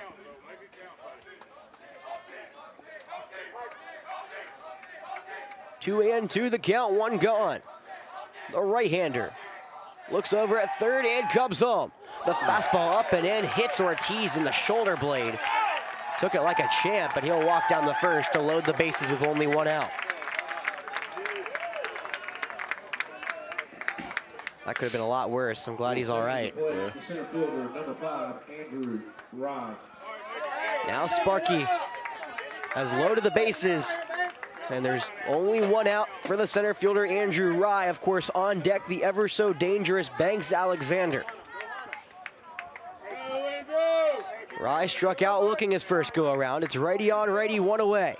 Spark will wind and deal. The first pitch, slider right down Broadway, strike one. Beautiful break from Spark, who needed his best up and found it right there.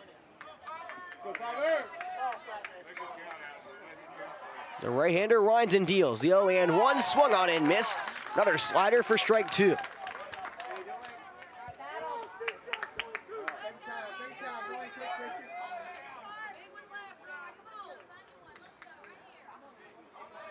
Spark kicks and deals the 0-2. Swung and missed. Strike 3. Change up low in the zone. It's good for out number 2. However, this is what you live for at these tournaments. The College of Charleston commit, the kid who's got D1 offers to spare on the hill versus one of the top freshmen in the state. The kid who has come in his first year at River Bluff in a year that many thought could be a down year for the Gators after they lost so much, has been one of the driving forces of one of the reasons why this team is 15-3. Hitting .368, 1 homer, 17 RBIs. Banks Alexander will dig into the box. Coach Hallett now will have another mound visit with Sparky. The previous is injury, so this is just the first. Yeah. And this is going to be some strategy. Well, I just told you why. Again, this is a big-time moment. Bases are juiced, and Alexander's already had a grand slam this year. We'll be right back after the mound visit.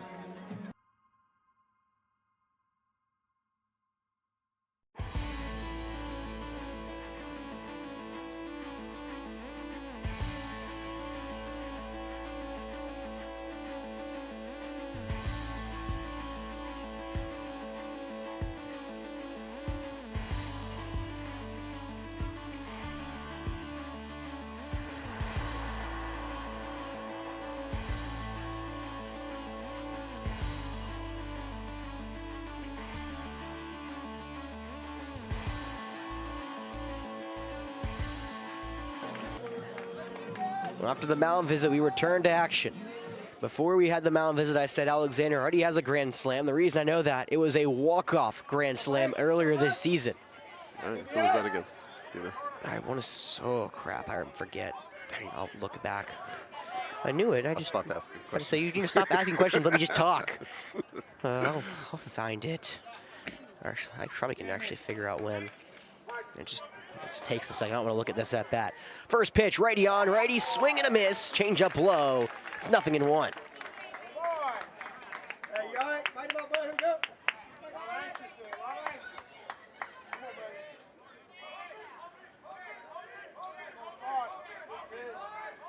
It was against Irmo. Okay. 0-1 from Spark. Nice slide piece, misses just a tad outside of this right-handed showdown. It's 1-1, 2 gone. Bases are juiced for the top of the order. It's one of the best freshmen in the state, Banks Alexander. The 1-1. Swung and a miss, strike 2, change up on the inside third. Alexander falls behind 1-2. He's looking for his first hit of the day. He's popped out and grounded out, but he had a big time hit yesterday, an RBI. So he's only 1 for 5 on the tournament. The 1-2 on the way. The pitch away, did he go? No, he did not. Alexander holds the bat back. Stays in the AB off of a wickedly nasty pitch that broke weight away.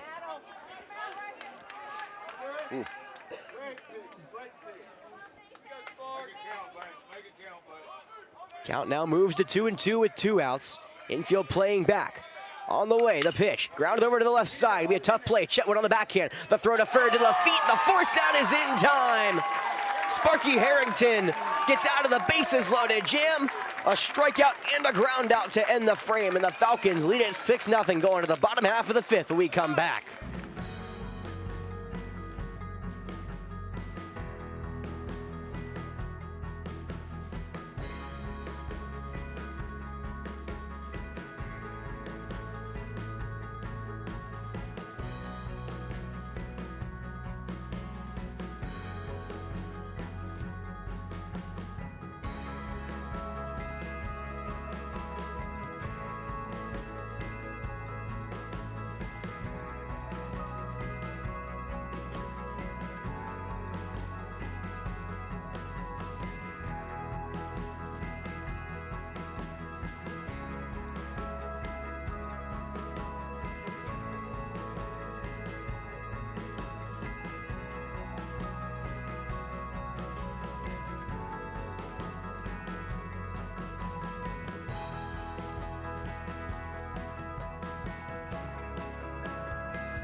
Welcome back to Falcon Field.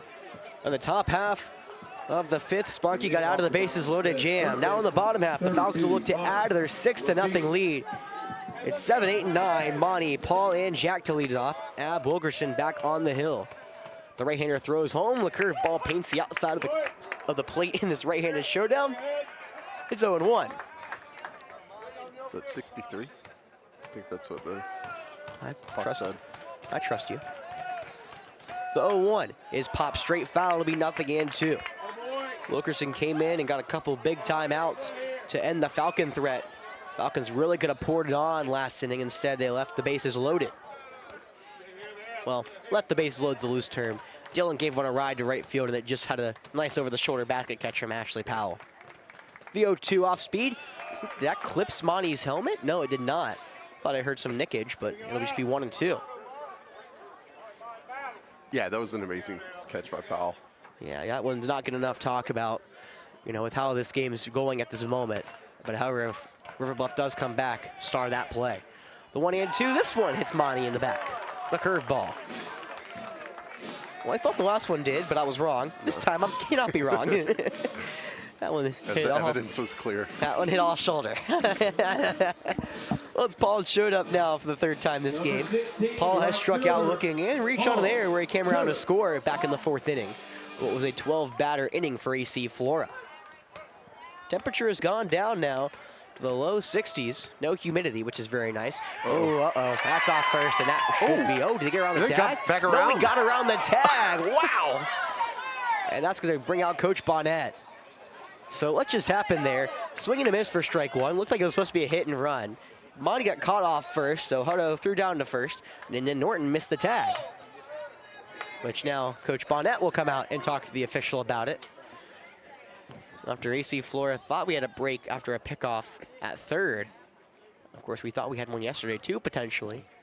Both have gone in favor of the other team. Now, River Bluff talking about how a tag was potentially missed. I'm not sure. Yeah, I mean, not out of the baseline or anything. I'll be honest. I ducked around it. see. I couldn't see it from here, so I mean, your guess is probably as good as mine. I mean, with the tag being on the backside of Norton, the first baseman, and there's my line of visibility is pretty limited. The 0-1. Choate lays off the outside heater. It's 1-1. Yeah, that's one of the benefits of being in the booth. Being, on bleacher level, I can kind of see all the balls break and everything from the pitchers. However, up in the booth, you can kind of see the tags and everything. The 1-1's called strike 2. Change up on the inside part of the plate. Yeah, I'd have a little better line of visibility there. And other than like when you're up that high, you cannot see how the pitches break at all, which is why there's certain things that are like immeasurable. The 1-2 is fouled off. Choate fouls it back into himself. Looks to be all right though, and we'll keep it going. Yeah, I was talking to the Diamond Prospect guy with the radar gun over there, which I have used heavily throughout these first 2 days. I think pretty much every pitch at this point. But like the Blowfish have something called TrackMan, which shows the braking, where the ball moves, the spin rating, and the miles per hour. It tells you pretty much every pitch is without saying it. The 1-2, hard grounder over to short. It could be 2. Godwin to Ortiz to Norton. 6-4-3 double play.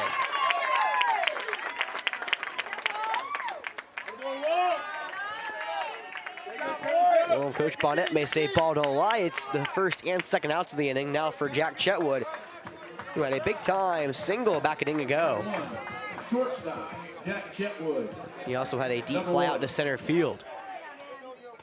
Righty on righty, first pitch from Wilkerson. Breaking ball called, strike 1, the outside part of the plate. It's 0-1 now with 2 gone here in the bottom of the 5th. Falcons still leading 6-0.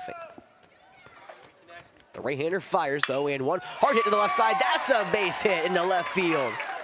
Alexander picks it up and left after a quick bobble. Chetwood thought about going to, but he'll retreat. It's a 2-hit day for the shortstop, Jack Chetwood, who turns the lineup back over for Charlie Scott with 2 away.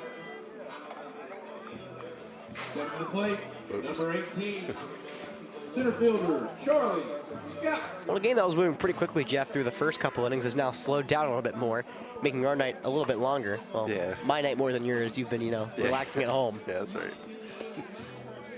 It's the right-handed center fielder, Charlie Scott, the right-handed Ab Wilkerson on the bump, trying to go through his second inning. Runner on first, 2 down, 6-0 lead for the home Falcons. Pick off back at first. Nice job from Norton to glove that one. It would have been a high throw that would have got past, and the right fielder Ashley Powell is playing very deep and close to the right center gap, so there's no one behind to really help Norton if that ball gets free. First pitch to Scott. Breaking ball upstairs, ball 1. Looked like a slide piece. Yeah, it is known that the whole infield shifted over to the left side of the infield. The outfield is playing fairly deep for the power-hitting leadoff hitter for AC Flora. Pickoff at first, not in time. Chetwood slides back safely. We got back. Hey, we got 2. Charlie has already 4 homers on the season, including 1 to lead off the game against Hammond last night. The 1-0 count. Curveball just misses a little low. That was one of those, Jeff, that looked good on my end. Yeah, it looked pretty good. Obviously, it was a ball as Flora fans, but I couldn't tell how low it was, but looked like it got the plate. Well, it's 2-0 now after the curveball missed low and away. Chetwood goes. That one hit right back up the middle, but right where the second baseman Ortiz was placed. It looks like that's where the shortstop should have been placed, but it was the second baseman Ortiz who was playing right up the middle. No, whatever rules in high school, the shift rules in high school, meaning he can play right behind the bag, and that will do it. 6-0 lead here for AC Flora going to the top of the 6th when we come back.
We are back here at Falcon Field to begin the 6th inning. It's a 6-0 lead for the Falcons over the visiting River Bluff Gators.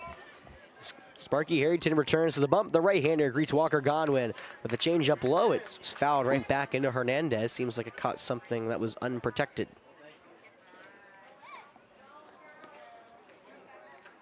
Oh. That's not a fun way to start the inning. Seems like he's all right. Well, for this inning, it's now 2, 3, and 4. The leadoff Banks Alexander grounded out to a fielder's choice to the shortstop Jack Chetwood, his first go-around. Now the middle part of the order will try to get River Bluff back in this game and crack the code that is Sparky Harrington, who has only allowed 2 hits so far this evening. Righty on righty, 0-1 to Godwin. Off speed, stays way inside. Ball 1, almost hit Godwin. You know, the nice thing about being night is there's no wind, meaning I don't have to like have a death grip on my papers anymore. Yeah. I feel like in like the earlier games, I think it was the end of the Lugoff and Miller game, the umbrella flew up. I was holding the tent, and my papers had a death grip. The 1-and-1, that one's knocked into the center field, dropping quickly in front of Charlie Scott. It's a leadoff single for Walker Godwin, and the third hit the Gators have this evening.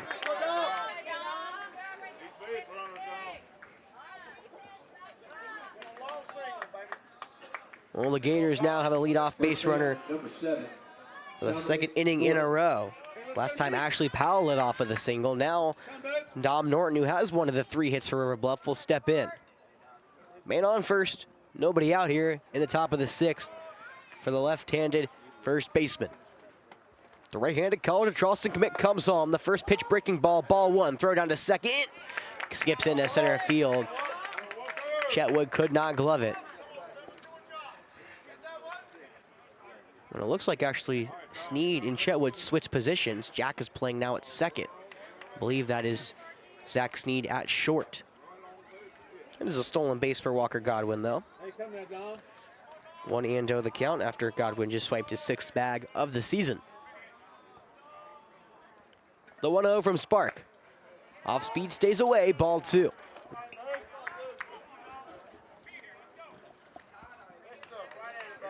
River Bluff trying to at least put one across in this game. There have been blanks so far by Sparky. 5 shutout innings. The 2-0. Called strike 1, off speed on the outside part of the plate.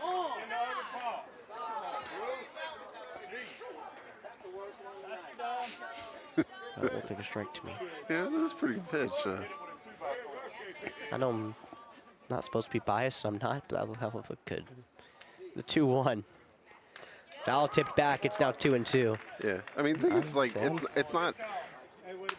You know, it's on the margins. It's like within an inch of the edge of the zone, or 2 inches of the edge of the zone. It's not like a bad pitch. Like, no. Like if you really want to get in the weeds of it, it's a left-handed batter, meaning the strike zone's different. Yeah. All of the calls they complained about have been on the right side. Not to like say anything out. I'm just putting it out there. Yeah. Strike zones are different for different batters. That's how it goes. Yeah. 2-2.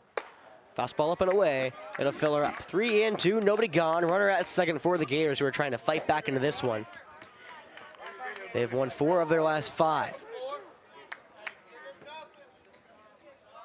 Trying to continue that trend here against AC Flora on a field they've loved to play at. The payoff on the way. That one spoiled. Popped foul to the left side out of play. We'll do it one more time. Norton is 1 for 2 with a single and a ground out to the first baseman, which would have been a ground out to the first baseman if Sparky didn't steal it from Rohan Bremer and step on the bag himself. Yeah. The payoff one more time.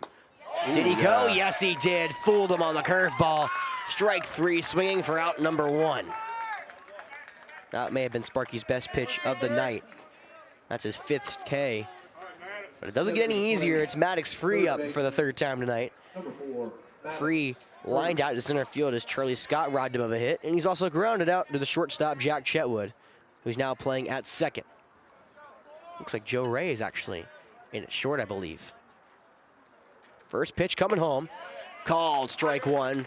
Off speed hits the outside part of the plate. Yeah, I think Chet was actually at second. That's not Zach Sneed. Joe Ray is in the game at short, which I'm assuming means Zach Sneed is DHing now. Would be hard to imagine Zach got taken out of the lineup. The 0-1.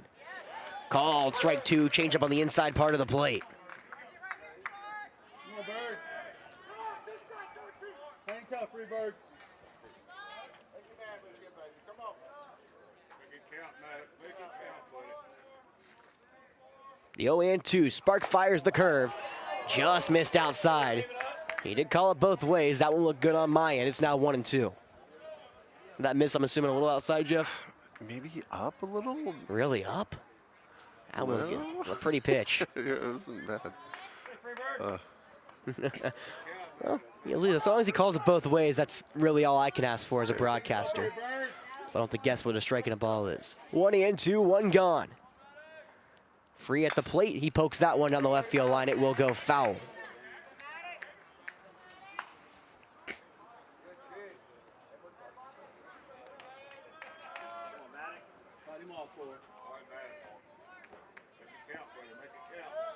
Bluff trying to get a run back. They trail 6-0 here in the top of the 6th. 1-2 the count, 1 out. Runner on second is Walker Godwin, the shortstop. At the dish, the third baseman Maddox Free. The right-hander awaits. Sparky fires the heater way upstairs. Ball 2. Good eye from Free. He laid off back-to-back good pitches.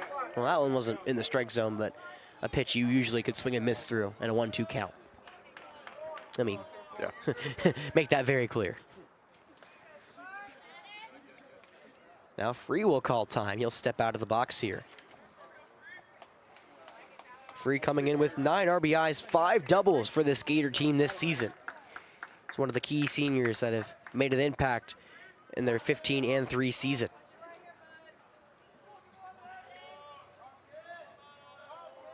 Two's on the way.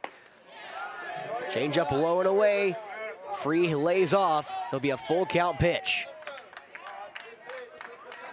Another good try for Spark to draw a swing and a miss. Instead, Free is disciplined. And now the count will work full. 3-2, 1 gone. Runner on second. The first runner of the game for the Gators, trying to eat into this Falcon lead of 6-0.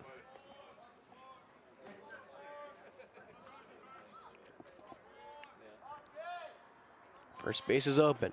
Spark looks the runner at second, comes home. The payoff in the dirt, ball 4. What an at-bat from Maddox Free.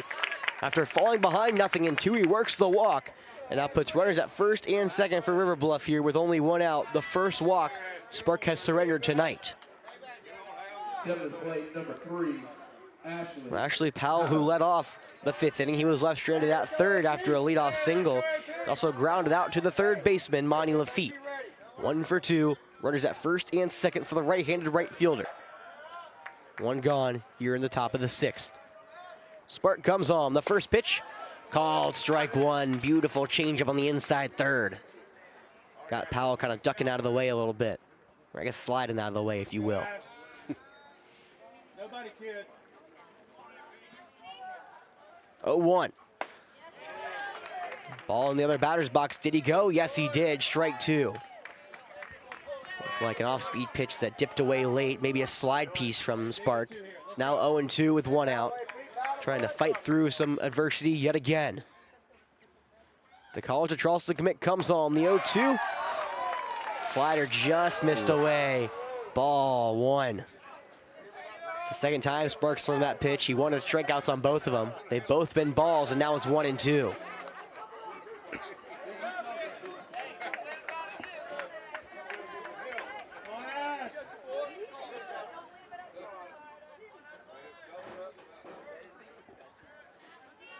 Spark kicks and deals the 1-2, swung on and missed. Breaking ball in the dirt. Strikeout number 2 in the inning, and it's out number 2. As now it's Sam Turner to try to come on and keep the inning going for the Gators. Sparky now has 6 punch-outs so far this evening. The left-handed DH will come up. He's 0 for 2. He reached on the air back in the 5th, and he struck out looking in the 2nd. Still have 2 on now for River Bluff. Runners at second and first. Godwin at second, Free at first. Spark comes home. Turner watches it go high. A heater. That was up around the letters for ball 1. Time called by Dylan Hernandez. Falcons are letting Spark go as long as he possibly can, especially with a 6-run lead. As I've said multiple times throughout this tournament, of course, River Bluff fans know me very well and know how I say it. Pitching is a premium in this tournament. You have to get pitching where you can get it. Right now, the team in the best position is Miller, who's only used 2 pitchers. Flora trying to put themselves in a good spot for potentially a game on Thursday. You have to start thinking about that now, and you do not want to use as many relief pitchers as you have to, if you don't have to. The 1-0 from Spark. Breaking ball misses low. Good eye from Turner. It's 2-0.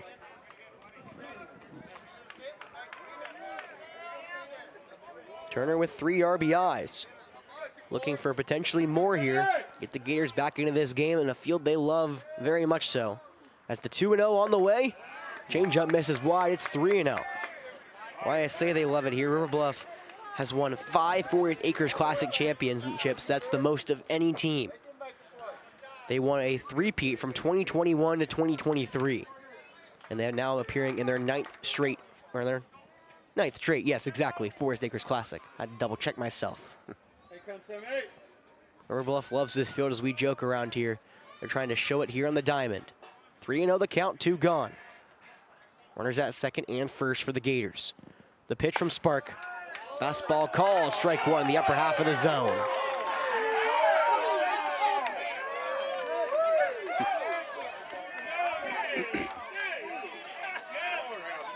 Turner kind of shrugs it off. He'll get back in the box, 3-1.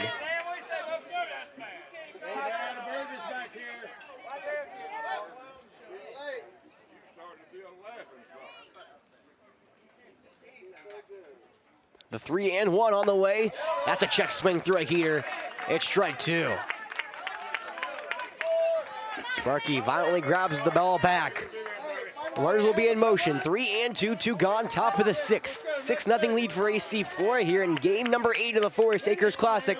They're trying to bounce back after a game-long loss to the Hammond School. Sparky winds and deals. The runners go. The payoff is wide. Ball 4. A changeup misses. That'll load him up with 2 outs for the catcher, Trip Hutto. Here we go, bud. Here we go. Well, right on cue, it'll be Jeremiah North going to now pitch run for the DH. There's no courtesy runner in this. So North will come into the game officially, technically. Same thing, different shapes. So North at first, Free at second, Godwin at third. For the catcher, Trip Hutto. Hutto grounded into a fielder's choice back in the 5th. He also grounded out earlier in the 2nd. 0 for 2, bases juiced.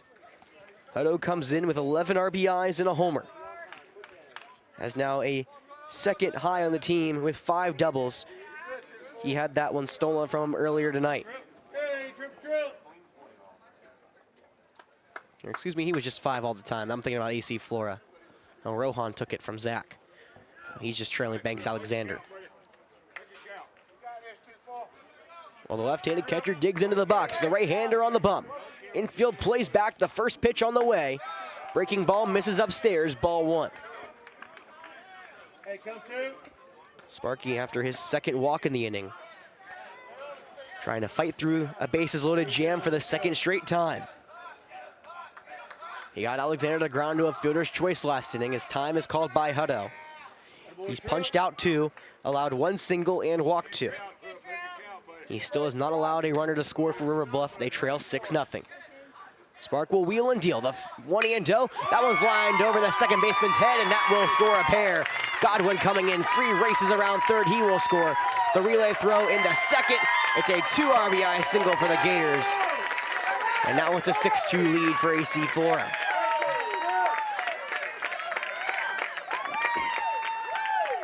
The Gators finally break through Sparky Harrington. 4 hits, 2 earned runs. Another courtesy runner will now come in for the catcher. This time North. I thought he was over on third. I guess I was wrong.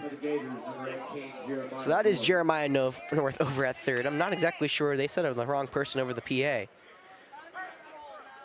I think it's Glover maybe at first. So runners at the corners after going from first to third was Glover. Now it's Zach Ortiz trying to keep the inning alive for River Bluff, who all of a sudden have some life after being held scoreless for 5 2/3 innings. Ortiz was hit by a pitch last inning. He was also struck out swinging tonight against Spark. Falcons trying to push their starter as long as humanly possible. Righty on righty, 2 away. Spark winds and deals. The first pitch called strike 1. Beautiful slider hits the outside part of the plate.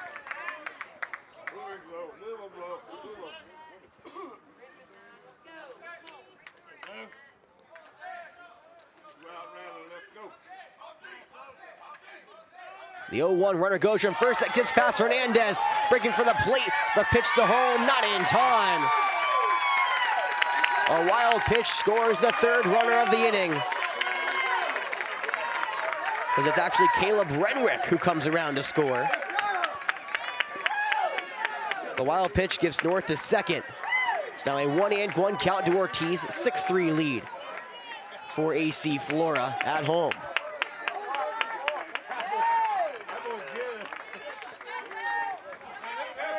So 1-1 the count, 2 gone. Runner at second for Ortiz.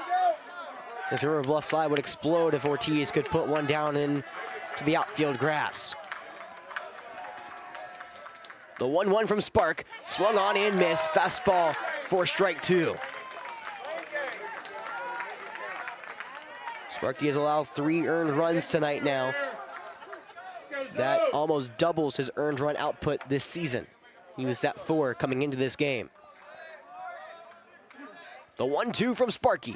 Swung on and missed. He blew a fastball by him in the top half of the zone. Sparky, some words toward the River Bluff dugout as he walks off. However, River Bluff cuts the lead in half. It's a 6-3 game. Falcons looking to add to it when we return right here on Definite Fiction.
Well, in the second of the I'm Wrong category, Joe Ray did replace Zach Sneed in the lineup.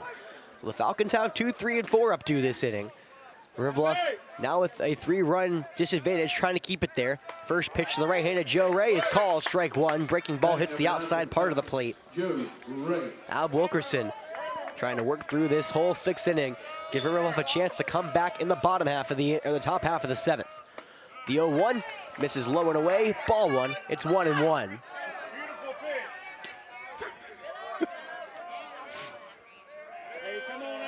It's 1-1. Wilkerson will wheel and deal. The off-speed misses wide, ball 2. Hey,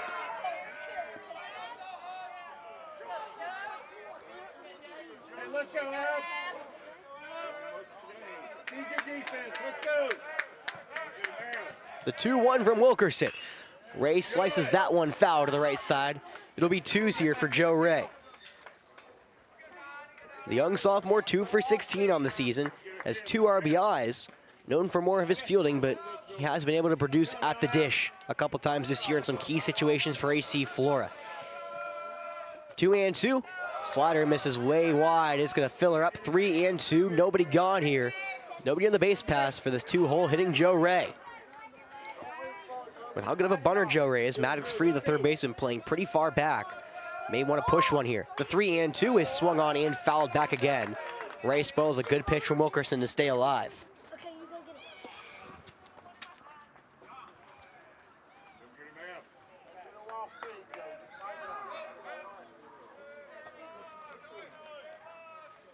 Hey, let's go. The payoff from Wilkerson. Dre smacks that one to center field, but it's right at Rye. A move back toward the wall, but make the play in deep center. There's one away. Ray put a good swing on that one, just right at somebody. There's now one away for the left fielder, Tyler Hernandez. Hernandez tried an RBI walk back in the 4th. He also grounded out not once, but twice. He's looking to start something here in the inning with the dangerous Rohan Bremer up after him, who's had his way with the Gators here. Infield shifts to the right. Hernandez puts one in the left center field gap. That'll drop down, maybe for extra bases. It rolls all the way to right. Hernandez takes the hard turn. The throw into second, way high. Goes all the way to the catcher, Hutto.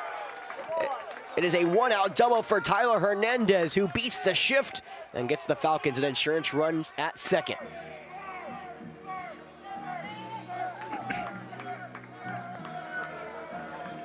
This is the guy we want up, right? Rohan Bremer, a triple away from the cycle. Walk. They don't even want to get to him, and I don't blame them. Rohan draws the ever so elusive fifth side of the cycle that you don't really see, the intentional base on balls. Respect for the sophomore. I mean, I respect it. Rohan is 3 for 3, 2 RBIs, a double, a home run, and a single. River Bluff, understandably, does not want to have to pitch to him with a man on second. Instead, they will go towards the DH, Lucas Beal. Beal 0 for 2, ground out and popped out. He came in back in the fourth. Is that Harris on second? Yes, it is. Good call, Jeff. Yeah, thanks. Curtis pitch running is Harris Rivers. Can't see the number, but I can see the height. Tyler's not short. No. But I can also tell that it's just not Tyler. Correct. Yeah. There you go. That's the better way to look at it. He's not the. I would agree with that statement. So Lucas Beal, the senior trying to produce, is now 2 for 14 on the season. Ooh, Coach Hallett getting a pinch runner this time. Yeah, maybe for Rohan, that. Yeah. I understand it. Rohan, not fleet-footed as a couple other players in that dugout. Hey, easy. Goodness gracious. Be attacked over here. Hey, it's Crew Bates, number 19. Correct. Other than that, it's one of the talented freshmen that will be probably caught up towards this playoff run, McLean Knight. Oh, McLean, okay, Yep, awesome. he will enter the game for the first time, not Crew Bates in the varsity section. There you go. McLean is also one of these talented freshmen in this state. He's been held more on JV this year, a pitcher and an outfielder ranked as a 19th prospect in the freshman class according to Diamond Preps. I've theorized for a while in my head McLean could be used as a pitching threat later in the season if the Falcons need him. Right now he's used as a pitch runner for Rohan Bremer. So 2 on and 1 out now for Lucas Beal. The senior with only 2 hits on the year. However, the big one that jumps out, 5 RBIs. He knows when to hit and how to hit. Righty on righty, 1 away, runners at first and second. Wilkerson will look back at Rivers, the pitch runner at second for Hernandez. Falcons, they want some insurance indeed. On deck is Dylan Hernandez as the first baseman Norton on the infield grass. The third baseman Maddox free, ready and waiting in case they bunt it towards anywhere not named him so we can maybe get a force out. Beal shows bunt, it skips past Hutto. They don't even need a sacrifice bunt to move the runners over. Wild pitch. Gets Rivers to third and Knight to second.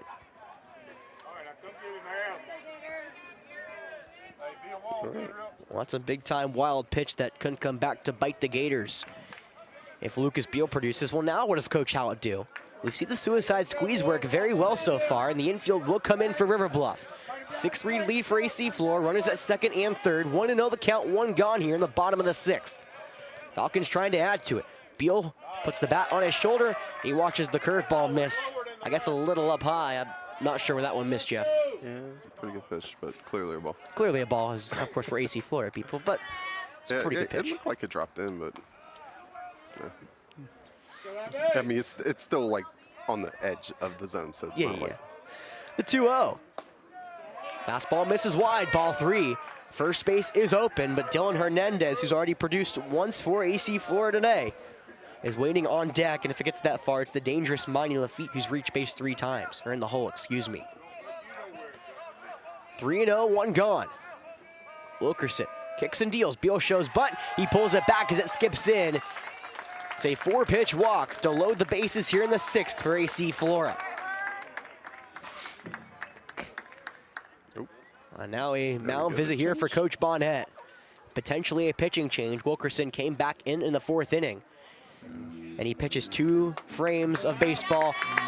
Pitching change here at Falcon Field. We'll probably pause for a second, Jeff, but one more time, we're going to talk about our sponsors here during the pitching change. Let me put some background music on. Of course. We get the volume right.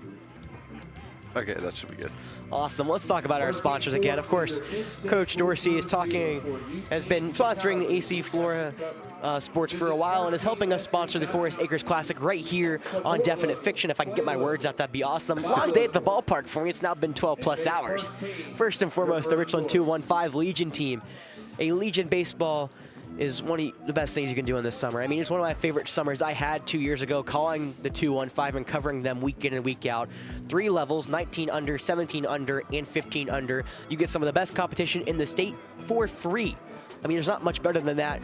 If you want to join, hit the link right there. Of course, you can join the now defending AAA state champion 215 gold team, or join the 15U, the AA, or of course the senior team 19U. You want to hear a lot more information about Legion ball, go listen to the talk me and Coach Dorsey had in the stream yesterday with Hammond. I mean, you go from around the middle of the second to the end of the third, and you will hear multiple reasons that'll make you want to run through the fence and sign up right now. So the other one we talk about as well, I've also talked about a little bit, it's the Big Red Box Dumpster Company. Of course, sorry, Jeff, not to cut you off or anything, but Big Red Box Dumpster Company, an all-inclusive dumpster company that they'll bring you a dumpster. You will fill it up and they'll take it away. It's simple, it's easy. It's definitely something you should look into if you need one. Call 803-783-6834 to book your dumpster today, or go to www.bigredboxdumpstercompany.com. What were you going to say, Jeff, before I rudely interrupted you? Jake Huggins' dad just walked by. Oh. He was on the, what was his senior year, 2021 team? He's just one of those, like, middle end. All right, we'll be right back. Hey, we're right back. We're right back. Well, I was wondering, I was like, he looked like he's at the end, but I didn't say anything. There's a lot of music.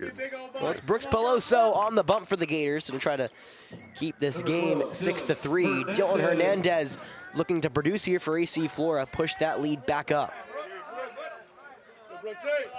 Righty on righty, bases juiced. Middle infield playing double play depth. The first pitch is way high with a heater. It's ball 1.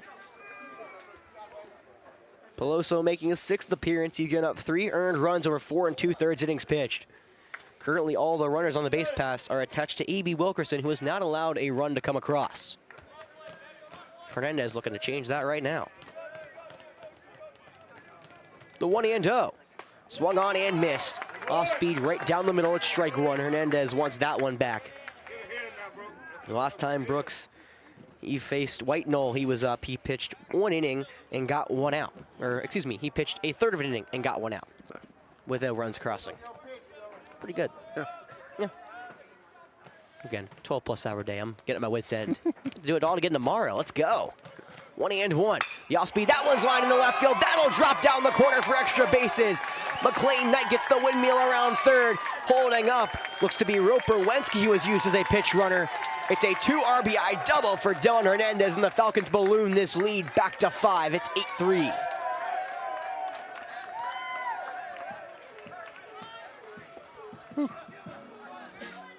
So Roper, who started the game as DH, he came back in to run. He's now at third. A 2 RBI double for Dylan Hernandez that went toward the left field corner. And AC Flora has got this back up to a 5-run game. Number 17, Riggs Scott. Riggs Scott into the game. Another one of these young freshmen. Courtesy run for the catcher, Dylan Hernandez. Charlie's younger brother? Yeah. I was getting there, I promise. Oh, okay. I was about to say, I was quite literally about to say, of course, Charlie Scott's younger brother. But Riggs has been on JV this whole season. He's technically on the varsity roster, but I haven't got to call him. He's now into the game for the first time as infield steps back in. Monty Lafitte up, who has yet to been back to the dugout on out purposes from his own. He's reached base 3 straight plate appearances. First one to him is a fastball upstairs, ball 1. Infield in, runners at second and third. Roper at third. Riggs at second. Coach Howlett really testing how well I know this team tonight with all the pitch runners and courtesy runners he's used. I feel good after that pitch because it was really close to us missing the bag at third base. Whoever was at second. The 1-0, swung on and missed. Breaking ball on the outside part of the plate, strike 1. You see, it's weird because I kind of, as a broadcaster, I look at the ball, but I also look at the runners. So I'm always in between, looking at Alexander getting the ball in left field, and then the players rounding the bases. It was part of the reason last year I didn't see Hankins if he touched first or not. Yeah. It's just one of those things where, like, you don't really pay attention if they touch the bag. You kind of just watch the ball and watch Yeah. the play. 1-1 to Monty. Fastball low and inside, ball 2. Yeah, it was close. He probably brushed it, but closer than I would want. Coach Bonnet didn't make anything of it. Yeah, nobody saw us. So, I feel like he probably saw, I'll be honest. yeah. Usually, a head coach of his stature, I would assume, Yeah. would probably paying saw if attention, something so. happened. The 2-1. Call, strike 2. Off speed on the outside edge. It's now 2-2 with 1 out. The RNG pitch. Left feet at the dish, on deck if it gets that far. Paul Choate, first base is open. Falcons have runners at second and third as they lead 8-3 here in the bottom of the 6th. Looking to give themselves a chance to play for a championship tomorrow. 2's on the way. Swung on and missed. Off-speed pitch. Got by Lafitte. It's the first punch-out of the night for Peloso. The first Gator punch-out since all the way back in the 3rd inning, as there's now 2 away here in the 6th. 7 to the plate, number 16, Paul Choate. Well, Paul Choate up for the 3rd time today. He's 0 for 3, but he reached on an error back in the 4th. He's grounded into a double play and struck out looking. Ready on ready, his first time facing Peloso. Peloso comes home, the curveball called. Strike 1 on the inside 3rd. A 65-mile-per-hour curve that dips it really late. And on cue, it's freezing our Falcons. Did you just say that Paul's due for a hit? I did say that as well. That's what I thought I heard. Jeff putting the positive spins on everything I say. The 0-1 is popped to the right side, foul out of play.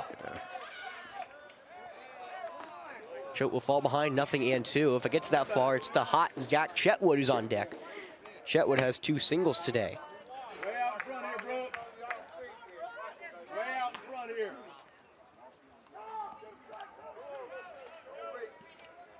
It's nothing and 2, 2 gone.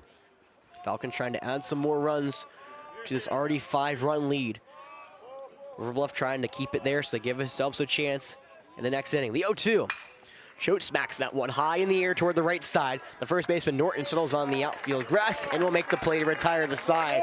However, Dylan Hernandez, big time swing for the sophomore, puts a 2 RBI double into left field. The Falcons now have an 8-3 lead, trying to close this game out right here at Falcon Field when we come back.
Let's play 7 here at Falcon Field.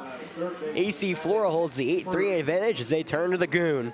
Sparky, after 6 innings pitched, gives up 3 earned runs off of 4 hits. He punched out 7, walked 2, and hit 1. Now the Goon, Luke Shalcom, will come and try to finish this one off. Harris Rivers enters the game in left field. Joe Ray still at short. Jack Chetwood still at second. It's the all-defensive lineup here for AC Flora.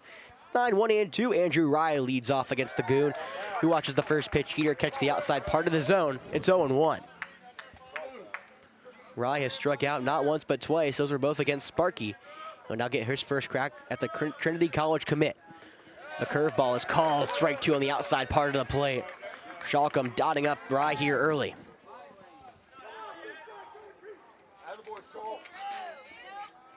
Shalcom making his 7th appearance of the season. He does have a save on the season as well. Looking for a hold here. The 0-2. Fastball misses wide. Good eye from Rye. Ball 1. Shalcom holds a 1.57 ERA over 13 in the 3rd innings pitch. Has a 2-0 record as a save and a blown save so far this season for AC Flora. However, unfortunately, the Goon finds his way into trouble more times than he'd like. The 1-2. Off speed misses wide into the left-handed box. It's 2-2. Righty on righty here for Rye. Then Alexander and Godwin are to follow here in this inning. River Bluff trailing 8-3, looking for any kind of offense to get themselves a chance. The 2-2 pitch. That one's grounded right back at Shalcom, off the glove over to short. Joe Ray will have to field it. The throw to first is late. Officially, we'll have to see the ruling. It's going to be an infield single, though.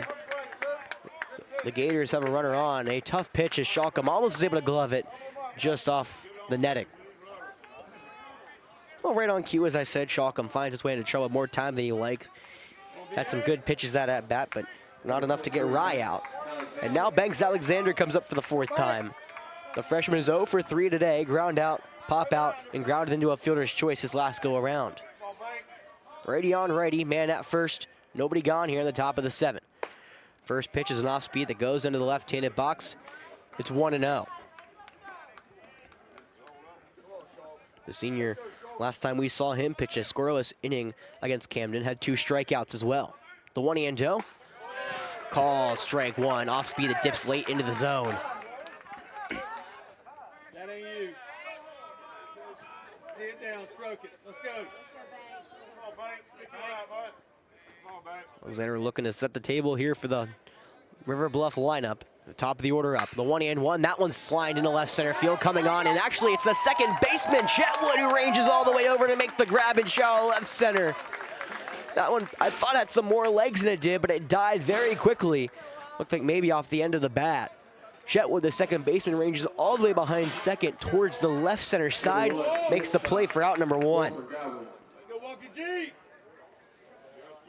It's out number 1, but Shalcom's not out of trouble quite yet. It's the right-handed shortstop, Walker Godwin. The right-hander comes home. The off-speed swung on and missed. It's strike 1. Godwin 1 for 3 as a single, a stolen base, fly out, and a ground out. He also has scored one of the 3 Gator runs here this evening. The 0-1 from Shalcom. Swung on and missed. I think it was foul tipped into the glove for strike 2. Another off-speed pitch from Shalcom, who's starting to break out that breaking ball that I think that's slider, I think, right, Jeff? Yeah, I think so. It's tough because his motion looks the same as his fastball, and it's just either dipping or not. It's definitely not a fastball, I'll promise you that. The 0-2, that's a curveball that misses upstairs. That's ball 1, no doubt about that one. Yeah. Well, the Falcons trying to get Shalcom through this inning as quickly as possible. He'll be one of their relievers potentially tomorrow and on Thursday if they make it that far. The Trinity College commit comes set. The 1-2 is tapped foul. Godwin stays alive. For those who are unaware, Trinity is all the way up in Connecticut. Shalcom committed last summer.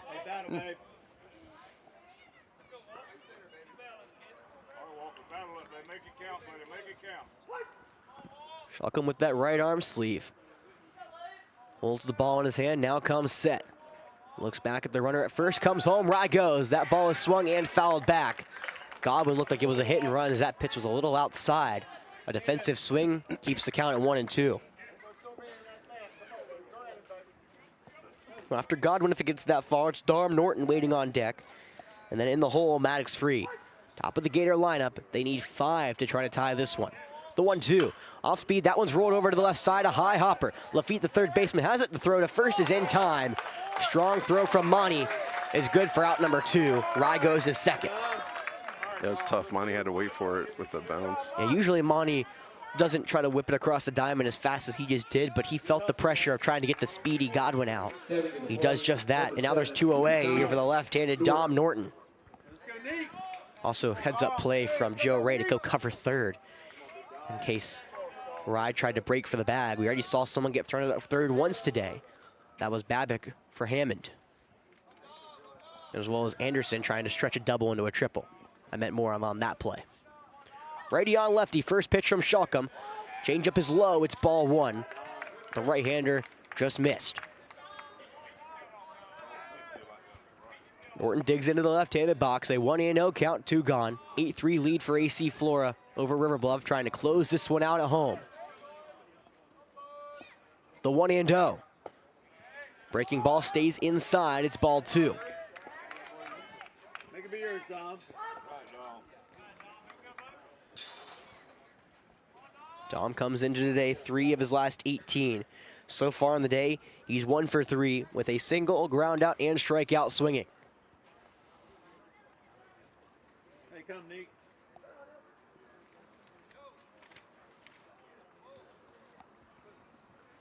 The hulking first baseman is one of the top first baseman prospects in the 2026 class here in the Palmetto State. Hey, we got back. Trying to keep the Gators in this one. 2-0 the count, 2 gone. Runner at second. Gators at the plate trailing 8-3 here in the top of the 7th. Shalcom fires. The fastball stays wide. Maybe the changeup, it's ball 3. Well, on deck it is Maddox Free, the third baseman. And of course, if it gets that far, Ashley Powell was waiting in the hole. The 3-0. Changeup called, strike 1 to the outside edge. Nice pitch from Shalcom.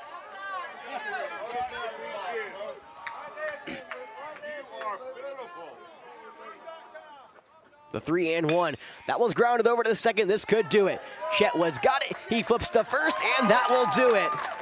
AC Flora, what they do best. After losing to Hammond, they bounce back dramatically. A 5-run win over the River Bluff Gators, as they now set a date with Airport tomorrow.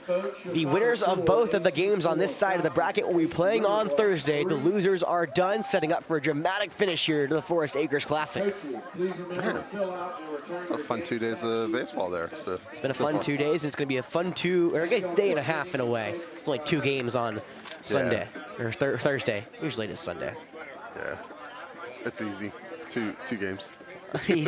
I'll be mush by that point. Yeah, I'm getting the mush. Can't y'all tell I'm turning to mush already? All right, well, 11 a.m. start time. It's Lugoff, Elgin, and Cardinal Newman kicking this off. Then River Bluff will be back here for the 2 o'clock game against the Hammond School. Again, winner of that game will be playing on Thursday. River Bluff will have to now hope for an Airport win over AC Flora if they want to be playing for a championship. If Flora wins, they will not be playing. Same rules apply. Flora is actually hoping for a River Bluff win over the Hammond School. And Flora also has to, of course, every team has to win tomorrow. That's without being said. Yeah. And of course, River Bluff. So Flora hoping for a River Bluff win, River Bluff hoping for an Airport win. That's because they will hold the tiebreakers over those teams. Well, that'll do it from me and Jeff. It's been a fun day of 12+ hours, and I'll be back here tomorrow to do it one more time. At least a long day. No rain delay for me, so we'll see how awake I am tomorrow morning. Good night, everybody, and I'll see y'all tomorrow.